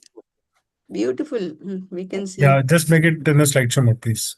Okay, thank you, Dr. Sushma and the support team. I'll move the slides for you. Please go ahead. Yes. Yeah, okay. So at the outset, I would like to thank Dr. Sushma for this wonderful opportunity to be with the Masters of ROP. And also, I would like to thank Dr. Subhadra Jalali for teaching me, guiding me, and mentoring me on the ROP case management while in my fellowship at LB Prasad Eye Institute. So let me begin my presentations. So a baby of mother X with a gestational age of 28 plus 4 weeks, birth weight of around 1,200 grams, from remote district was referred to our national eye center, to our national referral hospital in the month of November 2022. The baby had grunting and hypoxia, and then the baby was referred for preterm care at our national referral hospital. So next. Baby had had respiratory distress syndrome, recurrent apnea, pneumonia, early onset sepsis, anemia of prematurity, and atrial septal defect while during the admission in NICU. First screening was done at a post-conceptional age of 34 plus 4 weeks, that is around 6 weeks after the birth. ROP screening could not be done within the 4 weeks duration because the baby was not that stable, because baby had multiple systemic problems also. So at that first screening, the baby had both eyes zone 2 immature with no plus disease. And at post-conception age of 37 plus 4 weeks, the baby had right eye zone 2 stage 1 and left eye zone 2 stage 2 with with pre-plus disease. And the baby was asked to follow up after 1 week. So at post-conception age of 38 plus 4 weeks, the baby was diagnosed as right eye zone 2 stage 2 and left eye zone 2 stage 3 with plus disease. However, the weight gain was adequate with 2.3 kg, but patient is still anemic. And this is a fundus diagram because at that time in our country we don't have a Redcam or Farus Netra new. So I just drew the diagram. So the fundus shows that right eye zone 2 stage 2 with plus diseases and left eye zone 2 stage 3 with plus diseases. And during the NICU admissions, the baby had CPAP and then received 1 dose of surfactant, and baby was on high flow oxygens. And also there was a history of intubation at the day 17 of after the delivery, and the baby had multiple IV dose of antibiotics, and also baby received 3 pints of packed red blood cells. And I did the laser on the same day. We also have a green laser available in the country. So both eyes LI done in one session, and then the baby was asked to follow up after 1 week. And this is a simple video. I mean, this is a video showing me doing a laser in our NSU. So we have a very good NSU setup. And at 1 week follow-up, the both eye retina was stable, ROP was regressing, baby stable, and then the baby's health was also good. And advised to review after 1 month, but baby was lost to follow-up. So in recent follow-up, that is the baby was around 2 years, 8 months old. The intersegment examinations was normal, but I couldn't take the vision. So baby was highly uncooperative. However, the refraction shows some minimal amount of refractive error. And then I have planned for EUA. And in the while doing EUA, the intersegment was normal, intraocular pressure was normal, 12 in right eye and 14 in left eye. And I could get a fundus picture with a Forest Netra new. So in the picture, we can see the right eye, the fundus is stable with laser marks at the temporal, nasal, temporal, and also at the inferior nasally. And in the left eye, though the vessels looks a little bit tortuous, but it's not dilated. Clinically, the retina looks stable.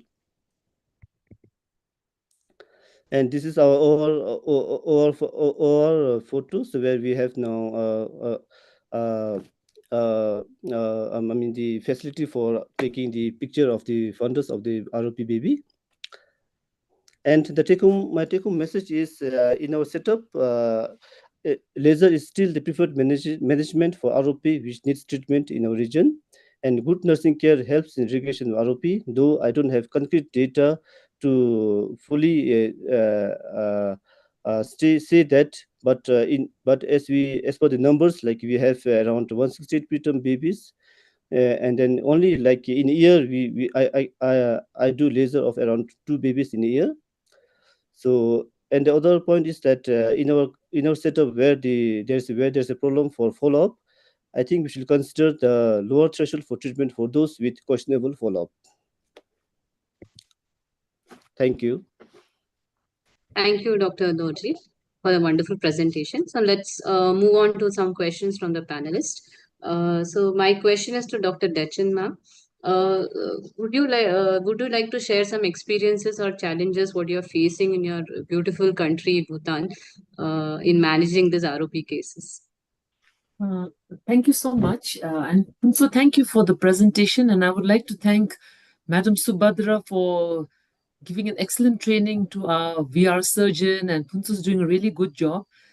And some of the challenges we face is, one thing is always lack of resources. And one of them, what we had in the past, was lack of skilled manpower. But now with our retina surgeons and myself, between the three of us, We have 2 VR surgeons. We are the ones screening and looking after ROP cases. One of the challenges we face, as Punzo said, is follow-up and lack of awareness on the patient side. And it's just, for us, it's a new disease in the sense means now so many things are changing. And like Punzo said, we don't usually do anti-VEGF. I think he's just done one, I think. And so for us, our main line of treatment has still been lasers. And of the 168 babies, that was the data from 2024. We just had I think maybe 1 or 2 who needed actually the laser, which was done. And but our children have a follow-up schedule, which we do in the outpatient once they are out of the NICU. And so between the 3 of us, we manage the follow-up schedules and all that. So our babies have been doing quite well. And we haven't been seeing really the stage 4 and the stage 5. I think that's been quite uncommon now. So hopefully our early screening has been working. And one of the things we had, and Punso and me were talking earlier, we haven't done any nationwide studies as to what should be our cutoff. And here I would like Dr. Subhadra's input and advice. We looked at all the material in India and in the neighboring countries. So what we follow in our guidelines is 34 weeks or less and 2,000 grams. That is what we are doing. And we try to do a tighter follow-up based on what we see, because as Punso was mentioning, sometimes our babies are lost to follow-up. So incidentally, the moment Dr. Sushma, I wanted to thank her for including us in the webinar. When I told Dr. Punso if you could get a case, he had to literally go back into the medical records and trace the patient and get the phone number and call them. And so this patient, then we asked them to come because saying we needed to, present and talk to all the experts. So that is why at 2 years and some months, he managed to get the child later. They just disappeared. So that's been one of the challenges. And I think it's our terrain. And for us, I always tell our residents, we have first world problems in a third world country. We're still battling everything else, like now with the NCDs and the diabetes and everything else. And then we have ROP added to the mix. So for a low resource setting, it's actually been quite difficult, but the team is committed. And that's what we've been doing. So Punso, if there's anything you'd like to add? It's okay. I think we can hear from my mentor, Dr. Subhadra. So regarding the screening criteria, I think you're doing great, because this is what we also started, that because see, in our tertiary high level nurseries in Delhi and Chandigarh, they were following the Western criteria, but then their nursing care is so good, and they were not seeing the rural babies that we were seeing, because we were doing citywide screening. So I think any new country who starts, it's good to start with the 2-3-4 rule, 2 kg and 34 weeks. And then as you go down, you will know. So there would be what Claire Gilbert has told, the first epidemic and then the second epidemic. The moment IVF comes into your country, and the moment you will have these twins and more rural people started accessing your healthcare, then you will start seeing these 24-25 weekers who survive. So the other good thing would be, possibly, I think it will be very nice to compare your data to other countries or other centers' data in India, that maybe, your mothers are not that anemic. Because we have so much of anemia in mothers and in the babies that it really messes up the whole thing. The weight gain is poor. They are more smaller for their gestational age. And we are seeing ROP bigger babies also. And the number of children who are born in a country are so huge that the nurses can't just take care of one baby. So I think the excellent healthcare, the only, of course, challenge for you is the geography, that people have to travel and come to a center and follow up, maybe an issue. But down the line, you can do what Peru did. So I know that in Peru, which maybe it's a very long country from top to bottom, So what they did was, they had one center which had the laser for treatment, but they put up cameras in all other places, so that the screening could be done there by the nurses in the NICU, and only those babies who really need treatment. And that is what we are now doing in many other places. Anand has already shown that. So maybe if the cost of cameras come down, then you can put those cameras in some of the areas, and then you can just see those pictures on your cell phone or on the system. But yeah, it's a good idea to start with 34 weeks and 2 kg. And then after, 4-5 years, you can go back and see. If you find that, like in the West now, they changed to 30 weeks or 32 weeks, then you can also change once you have enough data. And like we found that more than 34 weeks, 16% of our babies were more than 34 weeks. So that's why now we have said that, even from 34 to 37 weeks, if there are risk factors, we should screen. And we are seeing those babies, big babies, also getting ROP. So it's totally the quality of antenatal care, the intranatal care, and the postnatal care, which influences the care. But yes, if they're very tiny babies, then even in the best care, they can get severe ROP. Thank you, ma'am. So for us, one of the criteria we also use is if the neonatologist feels any babies at risk, even if they're term, we still put them in our screening schedule. So we do that every week. So thank you, madam. And one of the things Punso and me have been working on is been trying to get the sort of a tele ROP where we're trying to get the forest. So we can give that to the other centers and then they can send the pictures like madam suggested. Thank you, So ma'am. now we have other cameras also. You can look at some other cameras which are not as expensive for us, especially where you have low risk of ROPs. The only thing is that they would need little more follow-ups because it doesn't image the far periphery. But then almost all cases of ROP, you will see the posterior pole vascular toxicity. So you can rule in the disease. You can't rule out vascularized retina. So you will need more follow-ups. But there are other cameras which smaller centers can have, which are not as expensive, which are really very inexpensive. They use the mobile phone and 20D lens, and then you can get very good pictures. People are doing that also. Thank you, ma'am.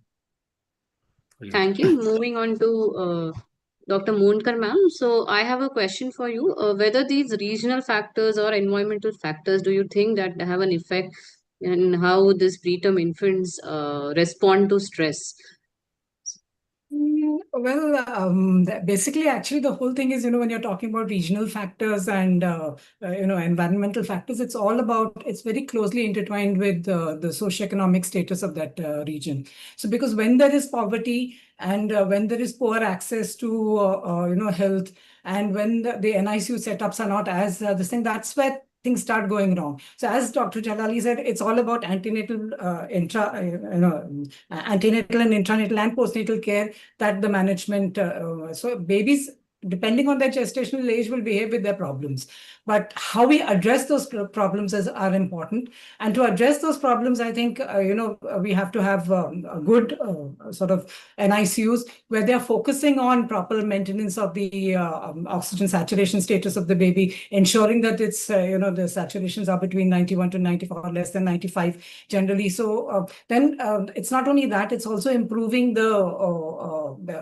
not only giving them the this thing, it's also improving the overall, atmosphere in the sense what we call developmentally supportive care. So when we give all these things, like one is the importance of breastfeeding, kangaroo mother care, then, giving them enough time to sleep and rest. So clustering your activities, addressing pain. So all these are the additional factors. So it's not about, how babies in a particular region behave. It's how we manage them that, makes the difference. So when there is that focus on looking after the holistic care of the baby, clustering your care when you're giving all these factors, we call it actually developmentally supportive care. And then two other things. FGR, as Dr. Subhadra said, now that's an independent risk factor for ROP. And an additional risk factor is extrauterine growth restriction. So that's another factor which sort of adds on to this whole, the lung disease, the BPD, all the IVH and those other factors. But, if we give adequate aggressive nutrition, parenteral and early aggressive in developing countries like us, what is very important is early aggressive internal nutrition, that too using mother's milk or pasteurized donor human milk. That makes a world of difference in reducing the incidence of ROP. Thank you, ma'am. So any final comments from Anand, sir? I just want to congratulate the Bhutan team. It's never easy to set up an ROP program, and if you're the first ones doing it in your beautiful country, then all the more applause. And 2 cases out of 168 is amazing. It's less than 2% that require treatment. Our national average is anywhere between 7 and 15%. And you should be extremely happy that laser is your standard of care, which basically means you're not seeing zone 1 or aggressive ROP. So congratulations on all accounts. Telemedicine should be your way to go. There are at least going to be 2 more Indian cameras by the end of next year, which are going to be wide field and contact, which we know of here. And yeah, the options are definitely opening. Congratulations and on your great task, and please continue the great work. Thank you, Thank you, Dr. Doctor. Anand. Thank you. We Thank have you, to sir. thank Sushma for being there during the COVID time in Bhutan, setting up the vitreoretinal, advanced care and hand-holding Funso when he came back. That was a tremendous, opportunity. And Dr. Dechen, she, really helped. That's what Sushma used to tell me, that, she really helped. And the whole team there worked together. And we are very, very fortunate and proud to have that stuff going on. Absolutely, ma'am. We still miss Dr. Sushma. Thank you, Dr. Thank you. Over to Dr. Virangi. Can you please introduce the next speaker?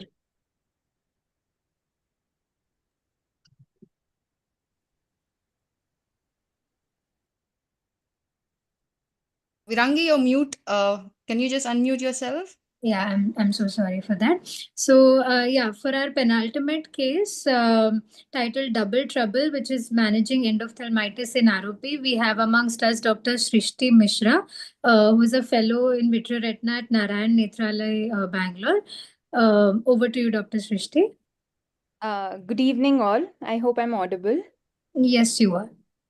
So, I'm presenting a case, and we will discuss about managing endophthalmitis in ROP babies. So, a female baby who was preterm, 28 weeks period of gestation, birth weight 1100 grams, presented at it was seen by the kid ROP team in the North Karnataka.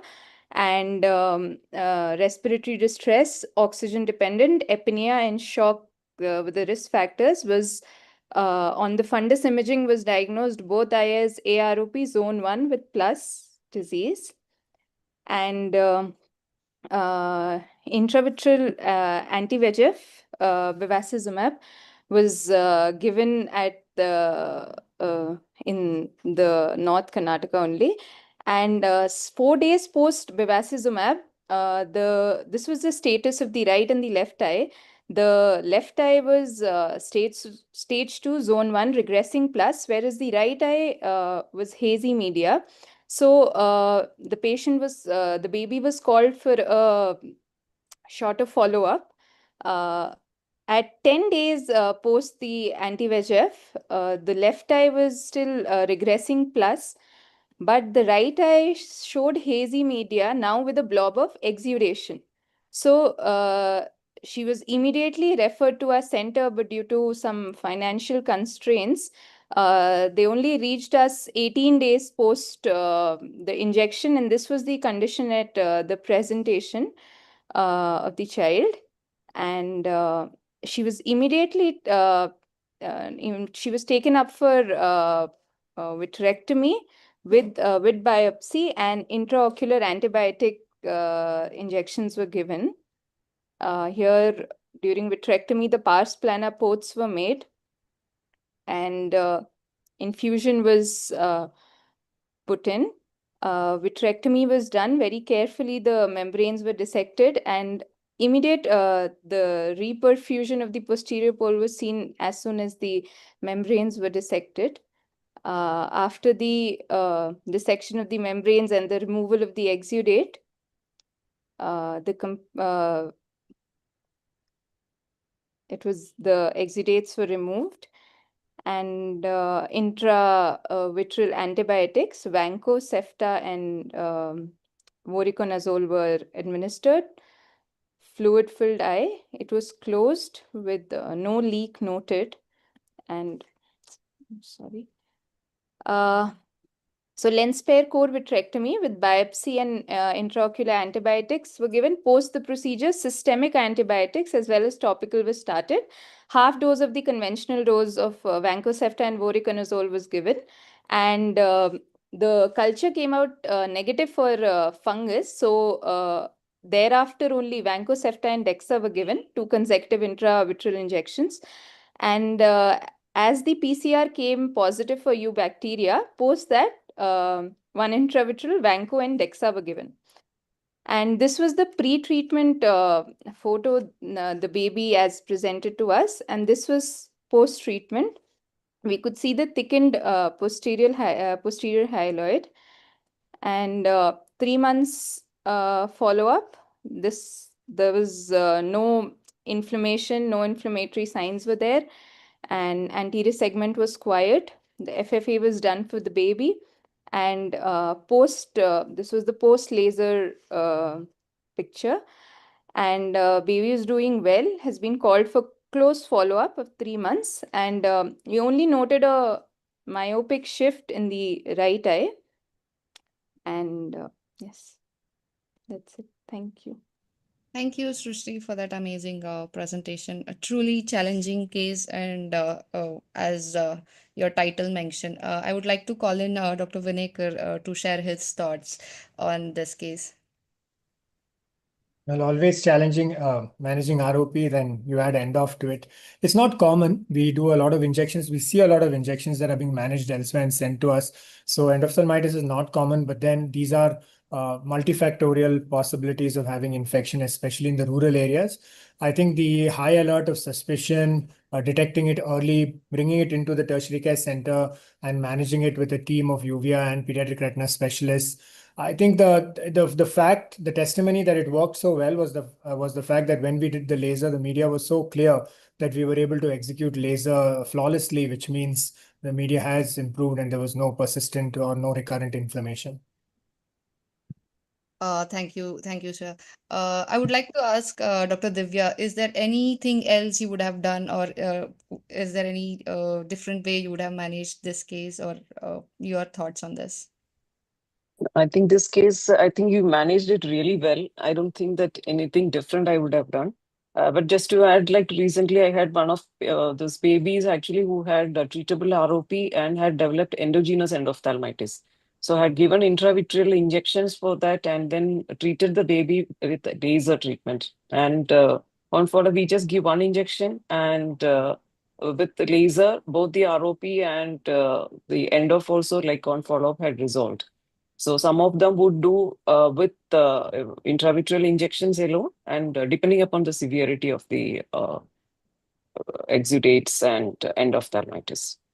So it can happen even in endogenous also, because the baby, some of them would require ventilation and all those things. So we need to keep an eye on those also. So Divya, what dose do you give? Do you give half adult dose, 1/3 adult dose? Do you titrate it to the size of the eye? Because I give full dose because I don't know. Although the literature is also not clear whether we should give half or 1/3. Here it was given half, but it was repeated every 3-4 days, whatever. So what is your practice? Do you give full dose, half dose, Actually, dose? ma'am, I give actually half dose because the moment you inject inside the full dose, the cornea becomes very hazy immediately. So No, when not you the add anti-VEGF. I'm talking about IOAB, the intraocular antibiotics when you do vitrectomy in endogenous. okay, I give full dose, ma'am. I don't reduce to half dose actually. Yeah, and you haven't seen any problem with that? Not. Because I also give full dose. I'm talking of IOAB. Of course, the Avastin, we are all giving 1/3 or half dose. I think that is what has become standard practice now. Some people are giving little less also. But for the intraocular antibiotics, there's a I give difference of full dose, ma'am. opinion. Some people give half. I give full. I just want Thank you, ma'am. Thank you, Dr. Divya and Dr. Jalali. I just wanted to bring in Dr. Montkar to ask, is there any way your management of endophthalmitis, if we send across to you as a neonatologist, your management differs when you consider it as an endogenous endoph versus which is acute post-op endoph like this case? So basically, I mean, when you talk about endogenous, it means that it's sort of a metastatic lesion. So it's come in a newborn, common as they are, or if they have sepsis, if there's organisms in the blood. So it could see, but by God's good grace, I mean, I think in 35 years, I've seen about 2, maximum 3 cases of endogenous endophthalmitis. So God is kind in that we don't have those additional headaches. Now, when you're talking, I mean, if I looked at literature, when you're talking about exogenous, it's more commonly the infections are gram-positive. Now, given our, sort of the microbiota of the NICUs in India, it's more commonly either gram-negative or sometimes it is fungus. So therefore, when you have the blood culture report, and if you know it's gram-negative, then your treatment, I mean, both endogenous, exogenous will require aggressive antibiotic, parenteral antibiotics, along with your intraocular antibiotics. So we would use aggressive gram-negative coverage, third-generation cephalosporins, or maybe meropenem, and of course with an aminoglycoside. Of course, if it is fungal, then we would treat specifically with an antifungal agent, which has a good penetration into the, into the ocular chamber. So generally, it becomes the azoles, which are the, the most preferred. Either it could be fluconazole, otherwise, if the sensitivity shows this thing, otherwise, voriconazole is something that is commonly used. The echinocandins do not have such a good penetration into the across the ocular barrier, and therefore, I think you all normally give it intraocular if you have an organism which is sensitive to the echinocandins. So that's how it would differ. Amazing, ma'am. Thank you so much. I think we'll move on to our last case of this. Make a comment, please, if I may. Yes, Dr. Diksha, please go ahead. Yes.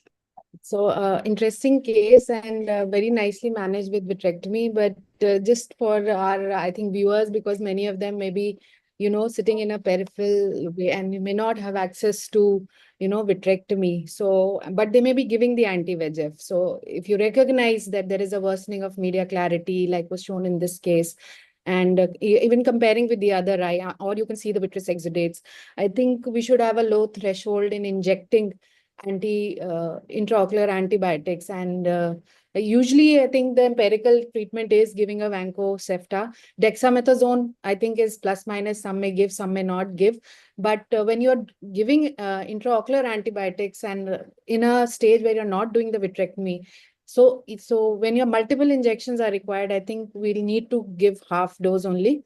But of course, when you're doing the vitrectomy, you can go ahead, but you should not hesitate in giving, because you can do that, give an intravitreal antibiotic under topical anesthesia and then refer you. I think sometimes that may itself save the eye. I totally agree. I totally agree that, we have had this issue that people are not giving. So they're concerned or they're scared or something. They should document and they should give the antibiotic. There is no problem in that, especially if it's a post-injection. Absolutely. I second the opinions of you both, ma'am. I think Dr. Chaitanya can start sharing the case. Virangi, can you please? Yeah. So while Dr. Chaitanya is sharing, I'll just briefly recap. So what we have learned is that co-managing endophthalmitis along with ROP is itself a very difficult task, and at the outset, the surgeon should give intraocular antibiotics, which would be half dose if multiple injections have to be given, like Dr. Diksha mentioned, and full dose if we're going ahead with vitrectomy. So yeah, for our final case of the evening, Dr. Krishna Chaitanya, senior resident in vitreoretinal surgery at Advanced Eye Center in PGI Chandigarh, would present his case on a Zone 1 aggressive ROP with tractional retinal detachment, a multimodal approach of management. Over to you, Dr. Chaitanya. Virangi, just 1 minute. No, we did not say everybody should give full dose. Because what we did say is that there is no consensus. Right. So people want to give half dose or half dose or full dose. Yeah, there is no consensus. There is no guideline. Right. Some are giving full dose, some are giving half dose. Yes. Okay, go ahead, Chaitanya. Thank you for the introduction, ma'am. Good evening, esteemed chairpersons and members of the panel. I'm grateful for the opportunity to speak at this August forum. My patient was a female infant who was born in a town in Punjab at 29 weeks period of gestation with a birth weight of 1.3 kilograms. She had a stormy postnatal course. She was born by normal delivery but had a NICU stay of 45 days and oxygen support in varying modes, including a brief period of ventilatory support. She was on an inotropic support as well as parenteral broad spectrum IV antibiotics for early onset neonatal sepsis. After being discharged, after ensuring stability at the NICU, the baby presented to us at 36 weeks post-menstrual age. In the right eye, the baby had NVI and a poorly dilating pupil, and fundus examination showed an extensive brush fire like fibrovascular proliferation involving very posterior zone 1 and covering the entire disc with the pre-retinal hemorrhages at the edges of the same. Left eye was better, although it also had NVI and a poorly dilating pupil, but the fundus picture was comparatively better, showing us a hybrid type of ROP in the zone 1, again quite posterior with pre-retinal hemorrhages and a ridge developing at the nasal edge of the vascularization. This patient right at the presentation was envisaged to have a multimodal management with anti-VEGF, laser treatment, as well as lens-sparing vitrectomy in the right eye. So on the same day, biosimilar ranibizumab was injected in both eyes. And on post-injection day 1, there was a significant regression almost entirely of NVI. However, the fundus picture was more or less the same in both the eyes. And next day itself, the baby was taken up, thanks to now a better dilating pupil, for a confluent laser photocoagulation in the right eye under topical anesthesia with pediatric monitoring. This is 3 days post-laser. The proliferation has seemed to flatten just to a little bit.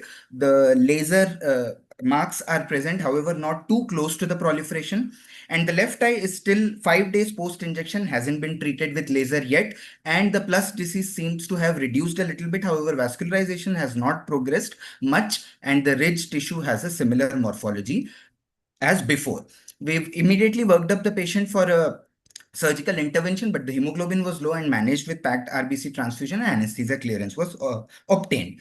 10 days post-presentation, the baby was taken up for lens-sparing vitrectomy with supplementation of the laser treatment in right eye intraoperatively and in the same sitting confluent laser photocoagulation of the left eye. The surgical video, the approach was with a 27 gauge sclerostomies using stop and slide technique. The ports were made, and the vitreous framework anterior to the proliferation, the limited vitrectomy, was performed, followed by augmentation of the laser photocoagulation, sparing the zone 1.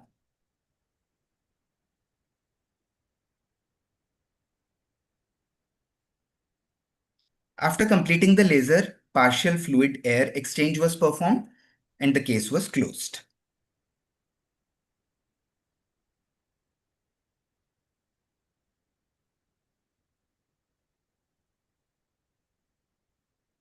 This is 1 week post-op photograph of the right eye where the proliferation has regressed significantly.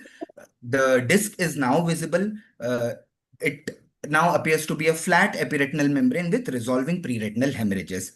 The left eye shows a better profile. The vessels are thinned. Vascularization is in zone 1. It has progressed a little further anterior, and there are areas of epiretinal proliferation which we monitored closely for any progression. So the progression of the right eye through phases in one slide. And this is of the left eye, which was managed with injection followed by laser photocoagulation.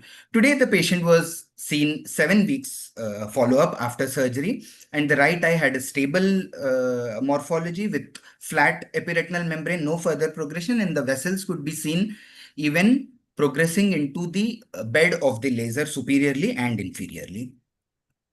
In the left eye, a reactivation appeared near the posterior margin of the laser, a ridge kind of a tissue for half to 1 clock hour, and therefore the left eye was taken up today itself for a supplemental laser photocoagulation further posterior to the original laser.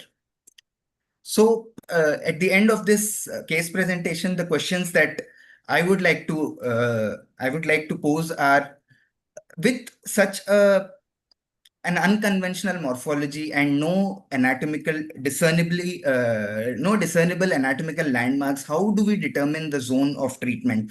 Zone 1 sparing photocoagulation is generally advocated, but determining the zone definitely remains a challenge.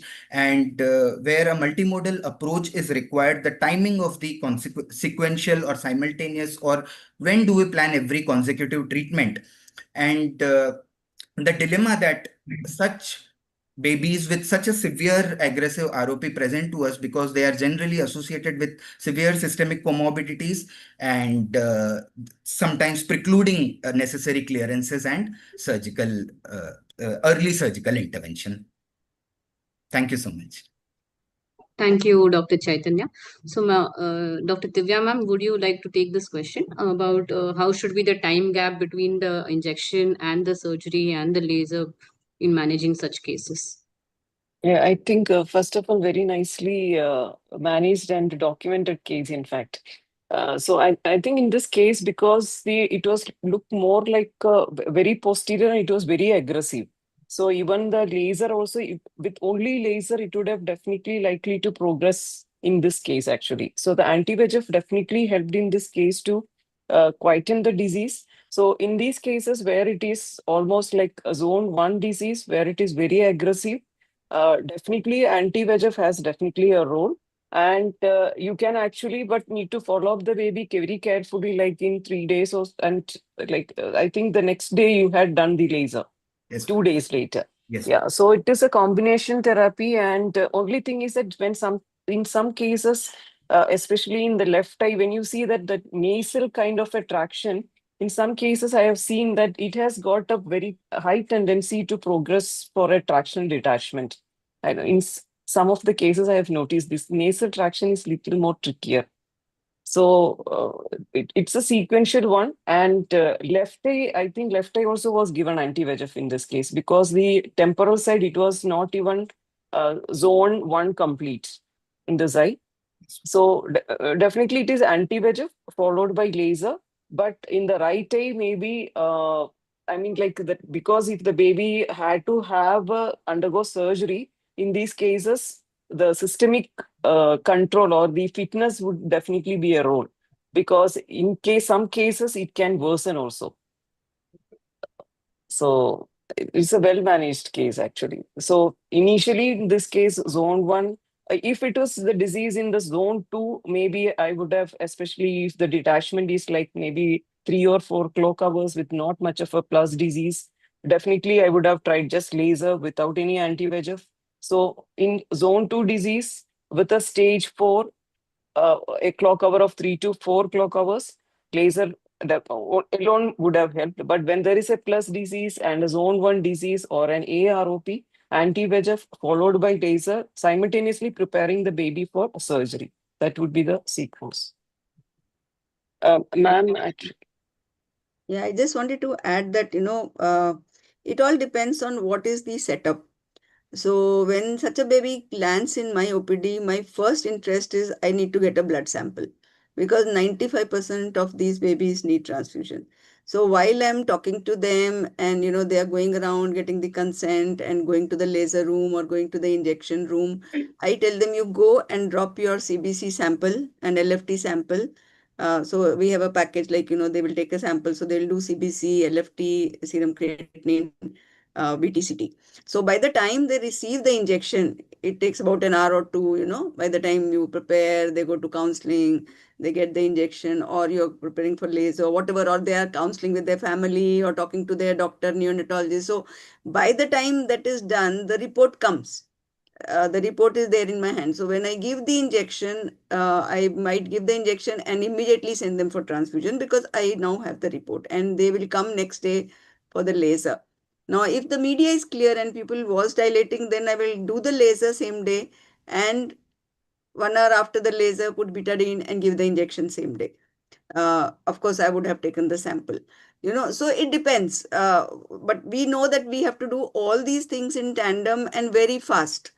So these patients have to be labeled as emergency.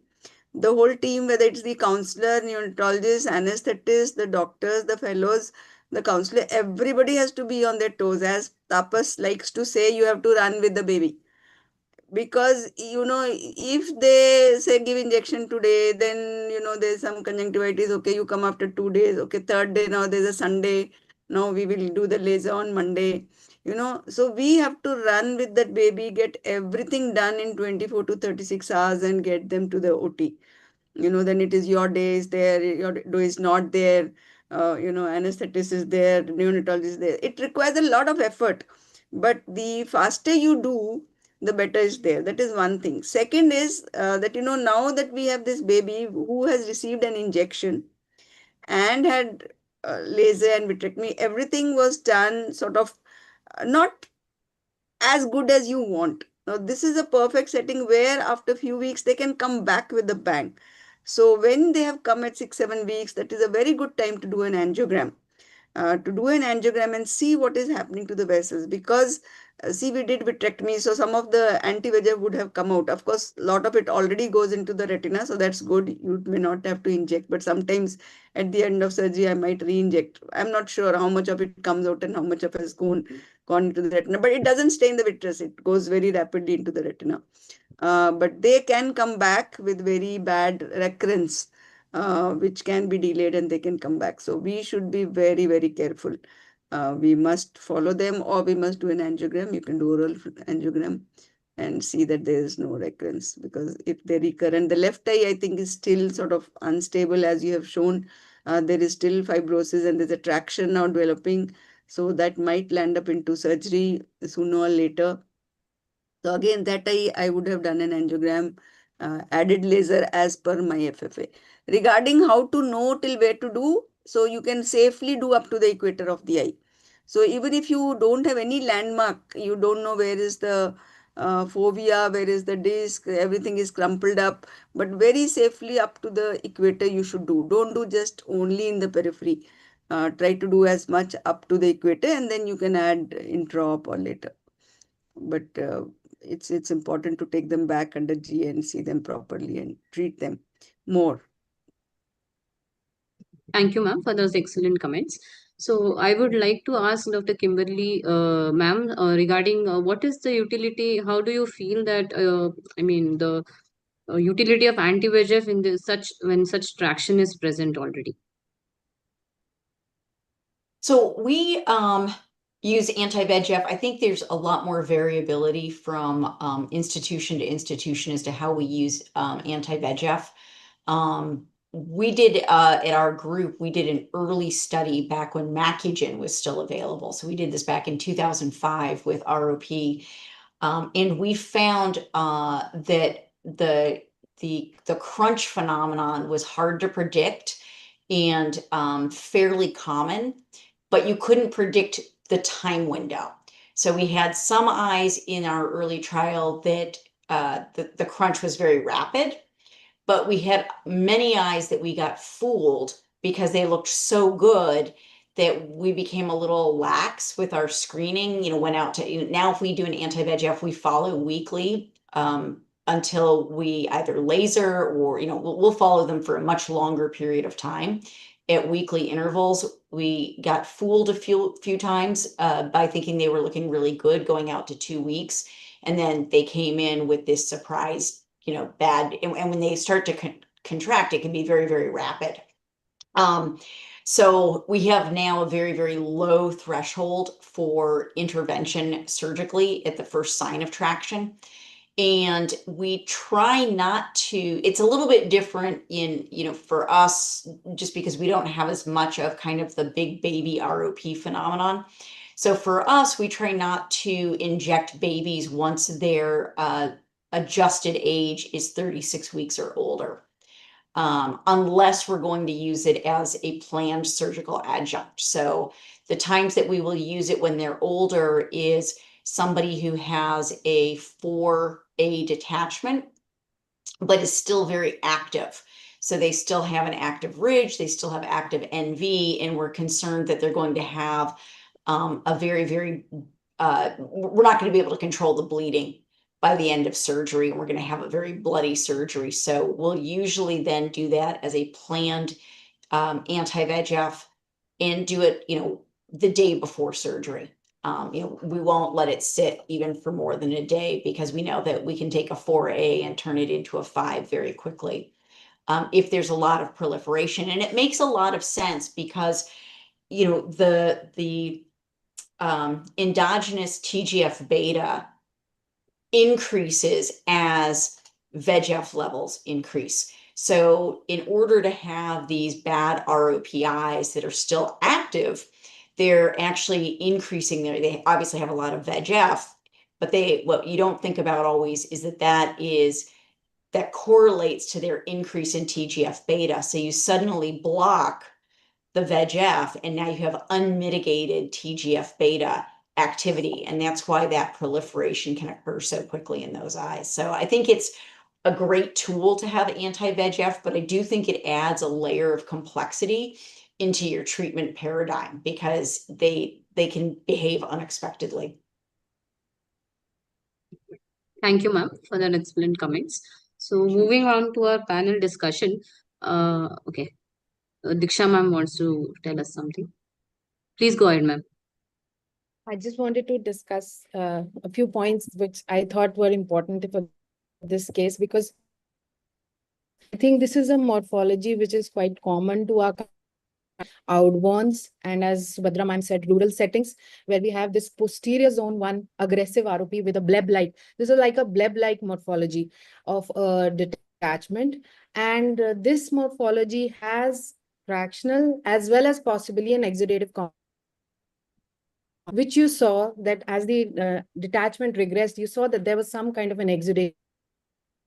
It was there subretinal. So it has both exudative as well as tractional components. And some of these nasal, like Dr. Divya was also mentioning, I think that distinction, it's a fine line that sometimes only maybe when we see a experience tells us that there is this mat-like epiretinal proliferation vis-a-vis a more fibrous kind of a nasal proliferation. Some of these mat-like nasal proliferations, which we see early, for example, 34, 35 menstrual age, so they just completely melt away with the anti-VEGF, and they are I think akin to the canine model of oxygen-induced retinopathy, where they had shown this nasal epiretinal proliferation. So like Dr. Drenser also said, that they will not inject maybe 36 weeks because of this VEGF to TGF.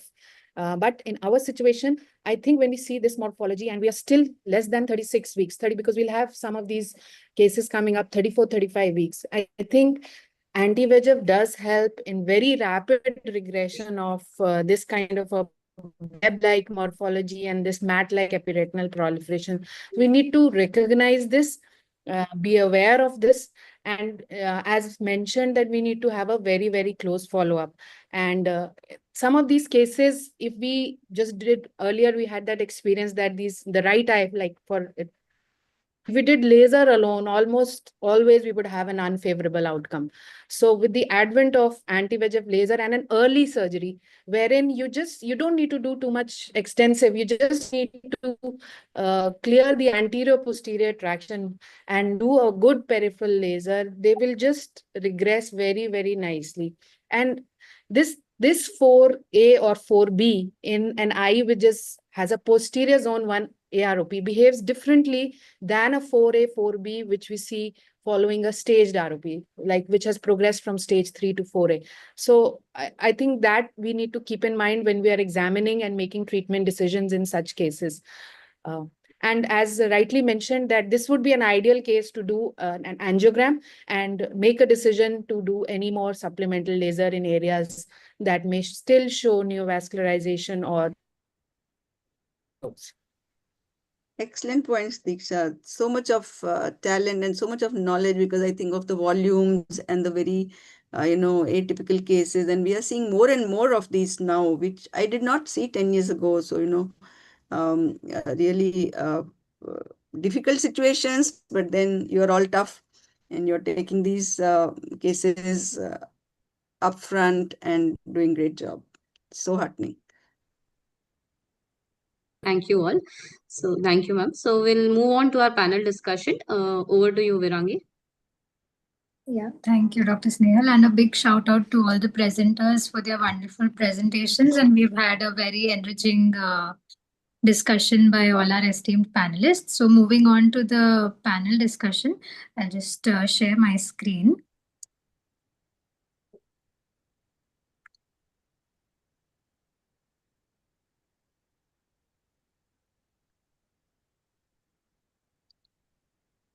I hope my screen is visible.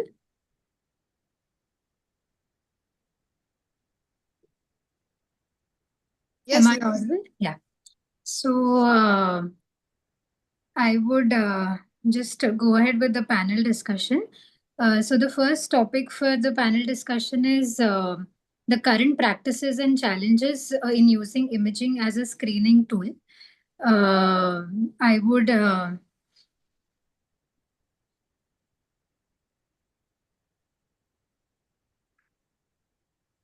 sorry.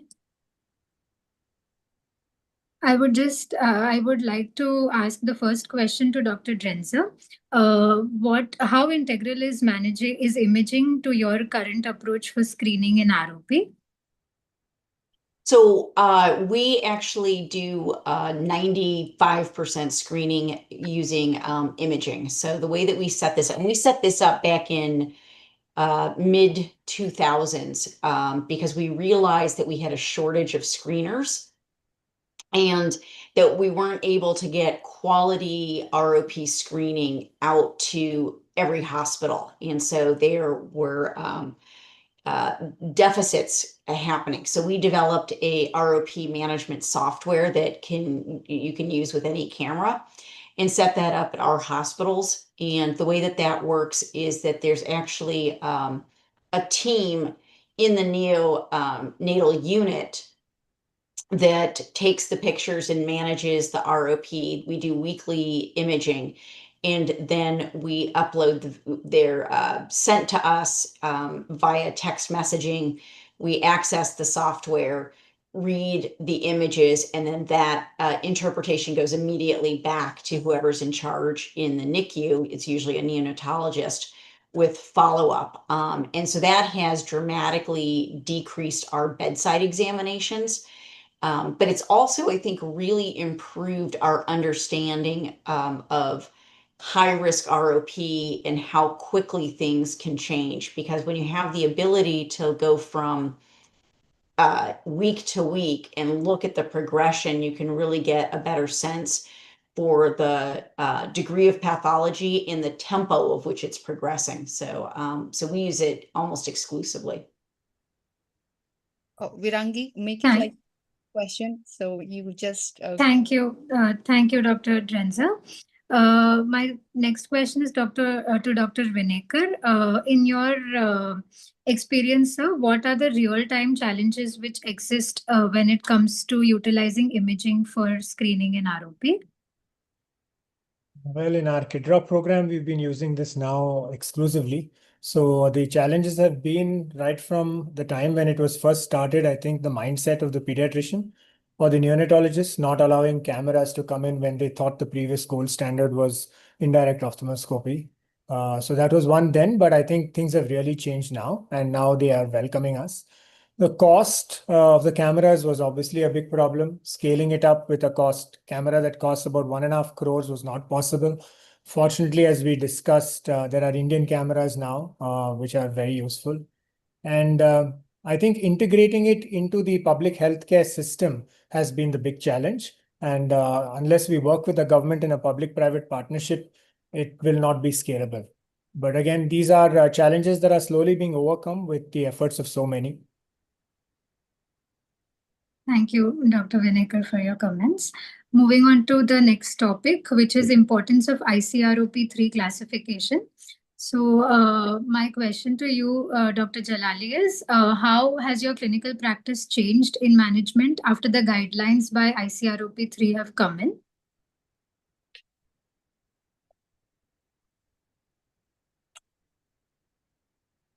Unmute. Ma'am, we can't hear you. Yeah. So I think, we have lived from ICROP 1 to 3 and even before that. So every time it's much better. The good thing was that this time the people who made the guidelines were more global groups, especially from the developing countries. That was really very good because there is so much of challenge and new things being there. And the other thing was that we were now very comfortable with the AROP because now we didn't have to say it's posterior only, it could also be in the zone 2, which is what actually in our original paper on zone 1, there was a letter to editor saying that is it zone 1, is it posterior zone 2? So our thought is that these zones, and this is what Michael Tracy also used to say, these zones are very arbitrary. Like there's no anatomical correlate to that zone, but that's how we've been labeling these diseases. So it's more like the pattern of the vessels. Are the pattern, dichotomously branching and staged, or are they, uh, loops? And so now even posterior zone 2, you can say it is there. What is missing is, of course, the posterior zone 1, which is called as zone half or posterior zone 1. So hopefully that will also be recognized. The one thing we have changed is more imaging now, both OCT, which was sort of alluded to in the ICROP classification, but that is something we are now doing more. And of course, the imaging. The reactivation, I think, was very well defined, and that gave us more confidence in using anti-VEGF more and documenting like reactivation, the peripheral avascular retina. The peripheral avascular retina, or not the peripheral, it's the persistent avascular retina. I think initially when it came, that was something very new, and now everybody started labeling everything as PAR. So they would not look that is it 2 disc diameters, is it spontaneously arrested, is it post injection, is it post follow up. So everybody started doing a huge amount of lasers, and our list used to be getting so much full with doing lasers because everybody was very nervous. And that is when we started introducing the fluorescein, because that was not part of our armamentarium for all these years when we were doing lasers. So now we are gaining more confidence and more insights into what is happening to the vasculature. So that's something very new. And we had to devise this oral fluorescein because we were not able to get these babies for intravenous fluorescein at that young age. And, our anesthesia getting blocked, the OT getting blocked. So now this is, very nice. We are able to do the oral fluorescein. And we also started doing the OCTs on the optos. So they are really giving us good insight into what is happening to the vasculature. Thank you, Dr. SJ, for your insights. My next question would be to Dr. Dechen. So how often do you see the revisions mentioned in the ICROP3 in your everyday clinical practice in Bhutan? Thank you for the question. And like I was saying, compared to what is happening in all these great centers in India, our volume is very less. And as I was saying, looking at all the reactivation, all that, since we hardly do any Avastin, we haven't seen it. Laser is still our mainstay. We do follow the classification. All of us together, we have upgraded the classification, but we hardly ever see a lot of the things because now that's related to what the way anti-VEGF has come in such a big way. That's made us change the way we classify our ROP. That's what's happened. I think everybody noticed that the traditional method of how ROP was expected to progress changed with the intervention of anti-VEGF. So for us, we are yet to see, but the only thing is for the AROP, that's what we're using. Instead of saying it's a posterior ROP now, that's what we use when we see, but very occasionally. Thank you. Thank you so much, Dr. Dechen. In the interest of time, I would just like to skip the couple of topics in between and we can get back if we have time. So moving on to the topic of newer steps towards preventing and predicting ROP severity. My first question would be to Dr. Subhadra Jalali. What are the upcoming innovations from your institute that have the potential to transform current practices in prevention and management of ROP? So we are very thankful to our basic scientists, although we don't have animal models yet to test some things, but yeah, we've done a lot of basic science work. And one of the things which they showed us was that the vitreous in these eyes has actually a lot of inflammatory markers. So that is one thing we learned. And now the moment I look at the, indirect ophthalmoscopy and I see vitreous haze, whether it is post-injection eye or post-laser eye, then I'm alert that the disease is still active and I cannot let it go because, we have seen in many times somebody showing us sudden flare up back after laser, or the crunch happening after laser or after injection, or smoldering disease. But now that vitreous haze gives me a very good clue, both in FEVR and in ROP, that these eyes need surgery or they need much more laser. But if it's hazy, your laser will not work. You have to go ahead and do the vitrectomy. So that is one thing. The second thing is we are now studying the placenta of these babies, and we have already published some data on that. That the placental markers and the placental tissues may give us a clue which baby is going to get ROP and which baby is going to get AROP, because again, we published that the maternal anemia is a risk factor for poor vascularization in normal babies. So they have now, our team has now studied the placenta, the tear markers, and the ROP. And we have done a pilot, but now that is already published. Now we are doing a major study on looking at all these factors, whether they can predict right at the time of their delivery, whether the pediatrician can do the tear marker and the placental markings, and of course the other factors like the maternal factors and the baby's weight and IUGR and other things. So that's very exciting, because if it can be predicted right there, then the number of screenings would, come down. We already have been using weight gain as a very good marker, that, if the weight gain is not there, we can almost predict that ROP will worsen with or without treatment. The other new things I already told, we have been doing OFDA and OCTs.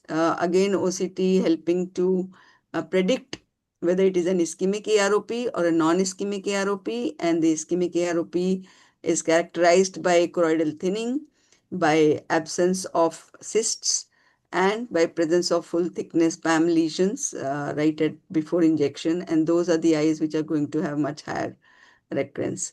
We are also, because Dr. Mondkar is here, we are requesting the neonatologist that their blood transfusion policy currently does not include ROP.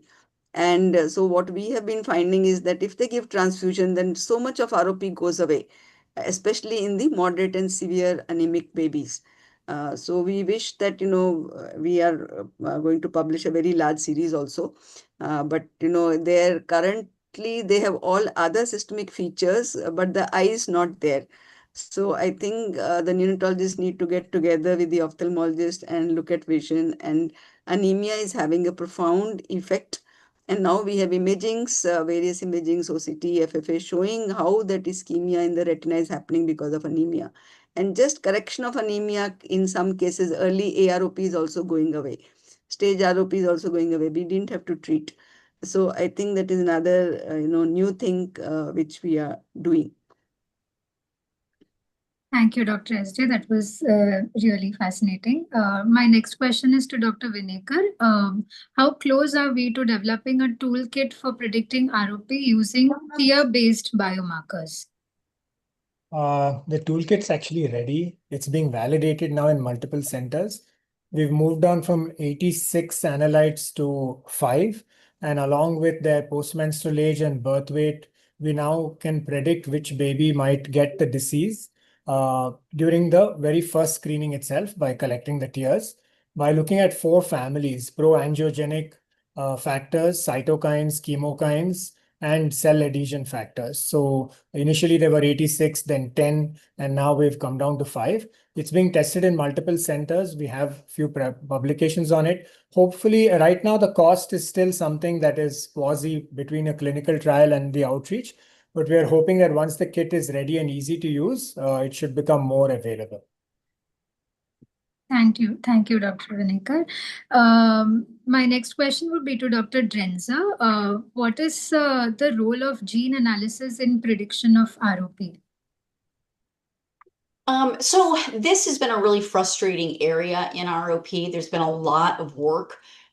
There's very good biostatistical evidence in monozygotic and dizygotic twin studies to show that there is genetic predisposition to ROP and ROP progression. But being able to really come up with a usable panel has been, at this point, still not available. There are certainly biomarkers in Wnt signaling that, in particular, the frizzled 4 receptor, which correlate very highly with just prematurity in general, but it hasn't been effective in predicting progression and severity of ROP. So I think that it's still very, very hopeful that we're going to have better genetic testing. I think one of the things that's the most important, though, which anything that's a slightly atypical presentation of ROP, or a family that has a lot of prematurity and difficulty carrying to term, I always recommend genetic testing, because oftentimes we find that these are fever variants, and so their course is less predictable. They don't always respond to anti-VEGFs and or lasers in the same predictable fashion, and they obviously have a chronic disease that needs to be monitored lifelong. And so it also does help for family planning as well. So once they know that they have that in their family, that can change even when we start screening the babies, and let them know that if they do carry somebody who's out of the screening risk, which is fairly low, in the US. I mean, if you're over 32 weeks and over 1,200 grams, you won't be screened. So it's very possible to have kids that go undetected. So if they know that that's in their family, then that larger baby will get screened as well. So I think that's the most useful way to use genetics currently as it stands. Thank you, Dr. Drenza. And this has been a very interesting topic for discussion. Moving on to the next topic, which is legal concerns and awareness in management of ROP. I would like to ask Dr. Vinekar, what are the essential documentation which the clinicians should have in place when starting a ROP service to ensure legal protection and also strengthen their confidence? Okay, I think there are at least 14 judgments right now, and 13 of them have gone against the neonatologist, and one of them has gone against the ophthalmologist as well in India. And I think legally, the most important thing is to follow the right guidelines. We now have the national guidelines, the RBSK, and the operational guidelines. So that's really important. The second thing is, of course, documentation in terms of putting it onto the card, writing it on the discharge summary, but not just writing it in the discharge summary, but also explaining it to the parents. Often it's just written, but the importance of coming back at the right follow-up is missed. If you have photo documentation, that obviously helps. And if the fact that the most important thing is screening on time, and sometimes we might have to, from a neonatologist perspective, they might have to delay the screening sometimes because the baby is very sick, and that's allowed in court if you can justify that. But thereafter, after the second screening happens, that at least should be done on time and documented, and that's where the courts are not going to listen to the fact that, okay, the first one is delayed, but why couldn't the other ones be done on time? And I think educating the parents is the most important thing. If you tell them the importance and the seriousness of coming back and not just writing it on the file, they will come back. Timely referral for treatment, especially if the center is not equipped to treat. Both during COVID time, we saw anti-VEGF being given, but not being followed up after that, or screening being done, treatment was not advised or not sent to a higher referral center, and so on. And and small things that we've learned from the judgments. For example, if a baby is being dilated and screened, the fact that it's a drug and it has to be mentioned in the inpatient file that the child is being dilated was proof enough in one case to show that the screening was done on time. So these are the things we've learned from the judgment. We do have a publication compiling some of this in the Asia Pacific Journal of Ophthalmology, and we're coming up with more guidelines from the Indian ROP Society soon. Thank you, Dr. Vinekar. Those were really useful practical tips. Dr. SJ, would you please briefly enlighten us as to what advice to clinicians you would give on managing high-risk babies to make sure they are both ethically and legally safe? I think the first thing is to be very compassionate towards them. Second thing is not to think this is somebody else's work and put all the burden on the parents, which is what I see many times people doing that. I mean, your baby is sick, so if you sign, then we'll take it up. Otherwise, I'm not going to take. That is not how we should work. It's a very difficult situation and we need to all team up. We need to have a very strong team. Be convinced, have that courage of conviction that yes, what we are doing is for the best case of the baby. And that cannot happen unless you and the parents are on the same side and at the same level. Nobody should feel that they are higher or lower, or they are less empowered or more empowered. All of us, we have this picture of the baby being in the center, and we are all around that baby because the baby cannot give its decision. So we should bring the parents up to our level and we should go down to the parents' level. And that really, really works very well in all situations and put up all the details without scaring them. See, the good thing is that they have already been in NICU for many days. And I tell them that, look, you were in NICU in a very high risk situation for all these days. And when you got admitted, you saw that most of the babies survived. But you also saw some deaths in the NICU. They would have seen, if they were there for 15, 20 days, they would have seen everything that is happening there, both the good and the bad. So yes, that high-risk situation is not going to change by postponing treatment or not coming or postponing surgery. That high-risk situation is going to remain for the next 1 year of life of this baby. And we are there, our team is there, and you also need to be with us rather than saying that, it is your baby, you can take the risk. No, we are all taking risk together and we'll all work together. And that is how we work. And this has already been published. We published it in IGO, how to counsel, how to talk. And of course, when you are going to take up that high risk, there's no question that you have to have all the equipments, all the training, all the skills, all the regular drills for code blue, for managing things. You have to get the cardiologist or you have to get the neonatologist. So all the technical things and skills have to be in place. It takes time. It took us almost 3 years to get everything in place. But yes, today we are very proud. We have the first NICU in an eye hospital with us. We have every anesthesiologist trained in neonatal anesthesia. When I started, they were very reluctant. All the senior anesthetists refused. They said that, at the end of our career, we don't want to have a mishap. So we are not going to take. And of course, the juniors were not ready to take. But then fortunately, there were, new doctors who were working in cardiac centers, neonatal cardiac centers, surgeries. So they came up and they helped us build. And slowly, slowly, we have built along with the team of neonatologists who are there. Now we have full-time neonatologists in our OPD, OR and wards for full day from morning 9 till 5. And we take up all our babies there. So yes, we can build up. We should not be deterred by the enormity of the situation, but we should, work towards getting the best. We don't, just because we are a developing country or we have poor patients, doesn't mean that we deserve poor care. That is one thing definitely should be in our mind. No, we are not going to do poor care. We are capable of doing best care, even with low-cost solutions. We have now the camera, which is low cost. We have OFDA, which is low cost. Even the lasers that we are doing, Dr. Tracy showed us how to do under topical. We've been doing under topical for all these years, and everybody is very happy. We are not going to change that to GA for all cases. So yes, there are challenges, but then there are solutions. And if our aim is that the baby's vision is the most important aim, then we can counsel them, we can go through that high risk situation. People who don't want high risk, they can do low risk work, but there are only few who want to climb the Mount Everest, and many of the people here are energetic enough, and that's what I think is driving spirit, that we are going to climb that Everest and beat it.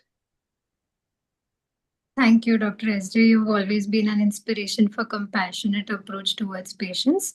So, just going back to the Yeah, clinical just part. one thing I want to say, but that doesn't, that should not be a shortcut to writing everything. Everything we have to document. Time-stamped, documented, this is what was discussed, this is what test was done, this is how it was done. Everything, every bit of information must be written down.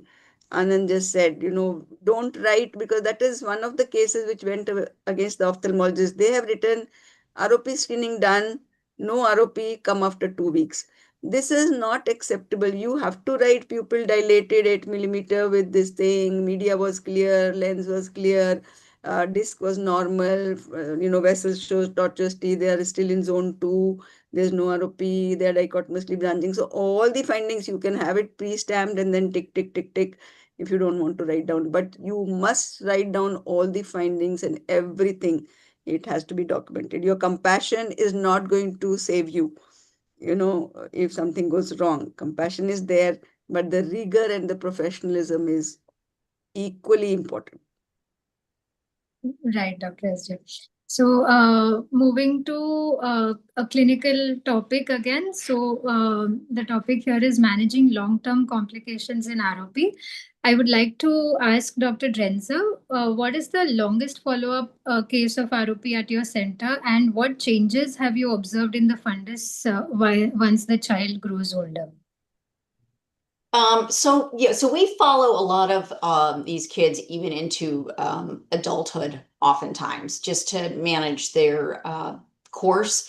We find that a lot of the pediatric ophthalmologists and general ophthalmologists, once they grow out of the pediatric ophthalmology group, no longer feels comfortable managing their retina. So they'll have them follow up with us, once a year, once every 2 years, just to make sure that nothing has changed. What we've found looking at this is that there are different stages to be aware of. So the first one being, which we've talked about a lot today, which is just the anatomy of a growing retina in an infant. The macula does actually continue to grow. So the zone 1 eye, I think it was mentioned earlier that kind of these arbitrary zones don't really mimic what's happening biologically. And that's very true, because the eye doesn't just grow in size, the macula actually has its own center. And so that continues to grow independently.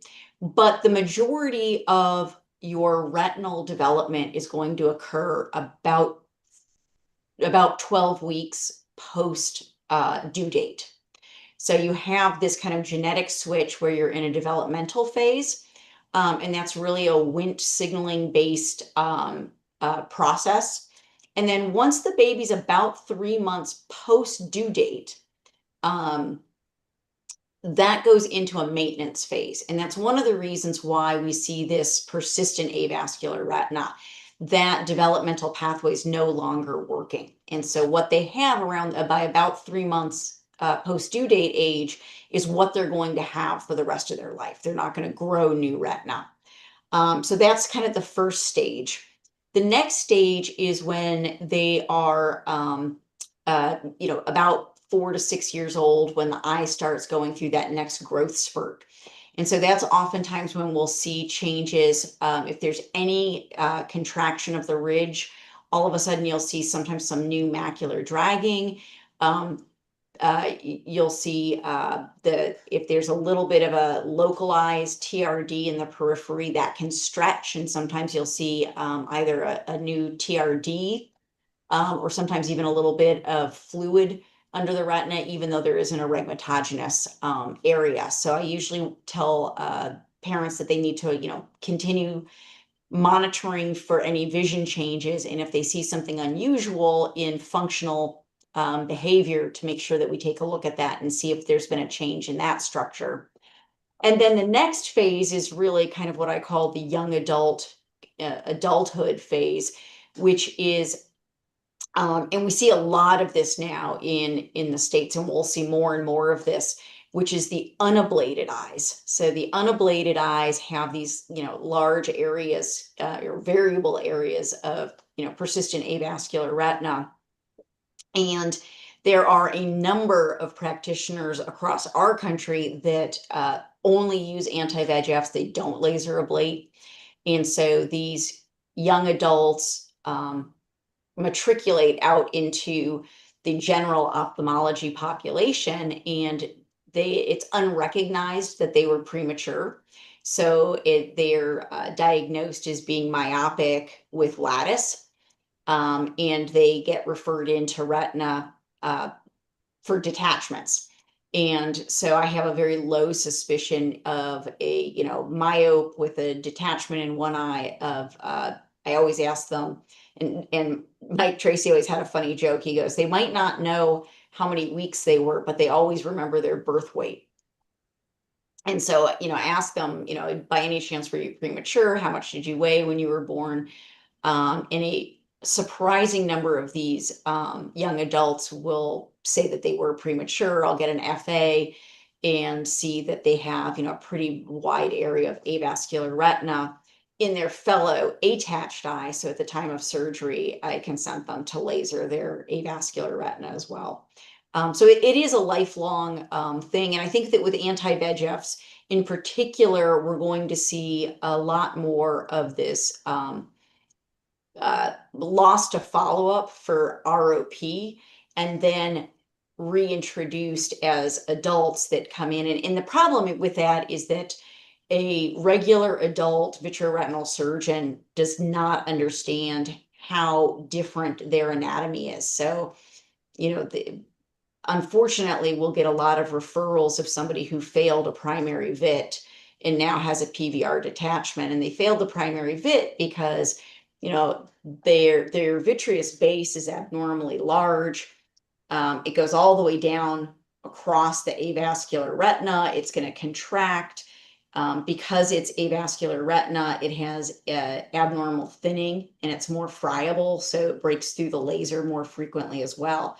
So these kids oftentimes, would be better managed by a primary buckle or a buckle vit, but not buckling them is a real mistake in these young adult eyes with detachment. So I think it's a continuum throughout their life. Thank you so much, Dr. Trenza. My next question to Dr. Divya is, what are the long-term complications you have encountered in self-regressed or babies who are treated for ROP? So some of these self-regress cases, as was mentioning, actually because of the peripheral avascular retina and because of the cicatricial peripheral the drag and the disc drag sometimes you see. So in some of them present actually because of this avascular retina, there might be thinning and lattice, as ma'am was also mentioning earlier. They can present later with rhegmatogenous RD, not directly related to ROP. And because of this abnormality in this anatomy of the vitreous, so most of these cases, to identify this history of prematurity, and you may have to primarily manage them with buckle as far as possible. And when you see these lattices in these eyes, better to do a barrage laser before the development of the retinal detachment. And the worst case, some cases have presented with late vitreous hemorrhage. And so when we dig into the history, when the history of prematurity happens, then you can correlate in this teenage. Sometimes you see in the late teen and early teen that patients can present with recurrent vitreous hemorrhage.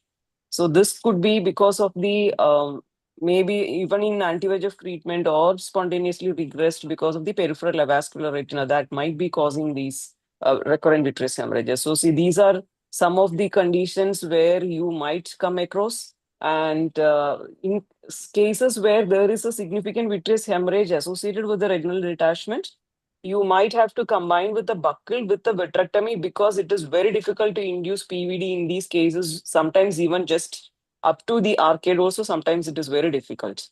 And then again, you have to monitor these patients for glaucoma, and that is one of the risks which you might come across. So, and some laser treated eyes, especially in those, some of them heavily treated eyes can later present with laser induced breaks. And so that you have to be carefully look for whether it is traction, and at edges of these breaks, sometimes they come with regmaduginous retinal detachment. And the retina might be just there remaining in the posterior zone 1. So these are some of the few surgical complications you might get in those cases. Thank you, Dr. Divya. Amazing learning points. What an amazing, insightful last 3 hours it has been. I think before the AIOS platform kicks us out, I think we'll continue the discussions forever for next 2 hours also. But thank you so much for all the participants and the guest panel for sparing all your valuable time, and thank you for the viewers for keeping up with us for all the way till 10 o'clock. It's almost here. And I also thank AIOS and Dr. Santosh Unawar, Dr. Biswas, and Dr. Mathur for providing us with this wonderful platform. And if it's okay with all of us, if we can just switch on the cameras and take a picture, it would be great. Can I request everybody to just switch on their and say ROP to get a nice big smile. is there I think are you there, Krupal? Hello? Is there a hello? Krupal, I think the AIOS person is left, I guess. Okay. Anyways, we will take the selfie. I mean, yeah. Virangi, is there a mode which is coming in your laptop, or Snehal? Is it coming? Can we take a screenshot? Because for me, it's only all silent. I can do that, Sushma. I'll do that. Thank you so much. Yeah. Thank you so much. And a big applause to Virangi for her first moderation, and she has conducted it very, very well. And I'm so proud of her. And Thank you for the opportunity. Thank you everyone for joining in, especially Dr. Drenzer and Dr. Dichin and Dr. Funchu and Dr. Lydia, all the way across the borders. You've spared your time. Thank you so much. And Dr. Diksha, Dr. Divya, Dr. SJ as usual, and Dr. Vinekar, Dr. Shubhangi, and who else did I miss? And our neonatologist. Yes, Dr. Shubhangi Mondkar. Yes, I mentioned her. Yes. Jayashree. And I'm sorry, Dr. Jayashree Mondkar and Snehal for making this wonderful webinar more wonderful. Thank you, sir. Thank you. Have a nice week. Thank you. Thank you, so much. everyone. Thank you. Thank you.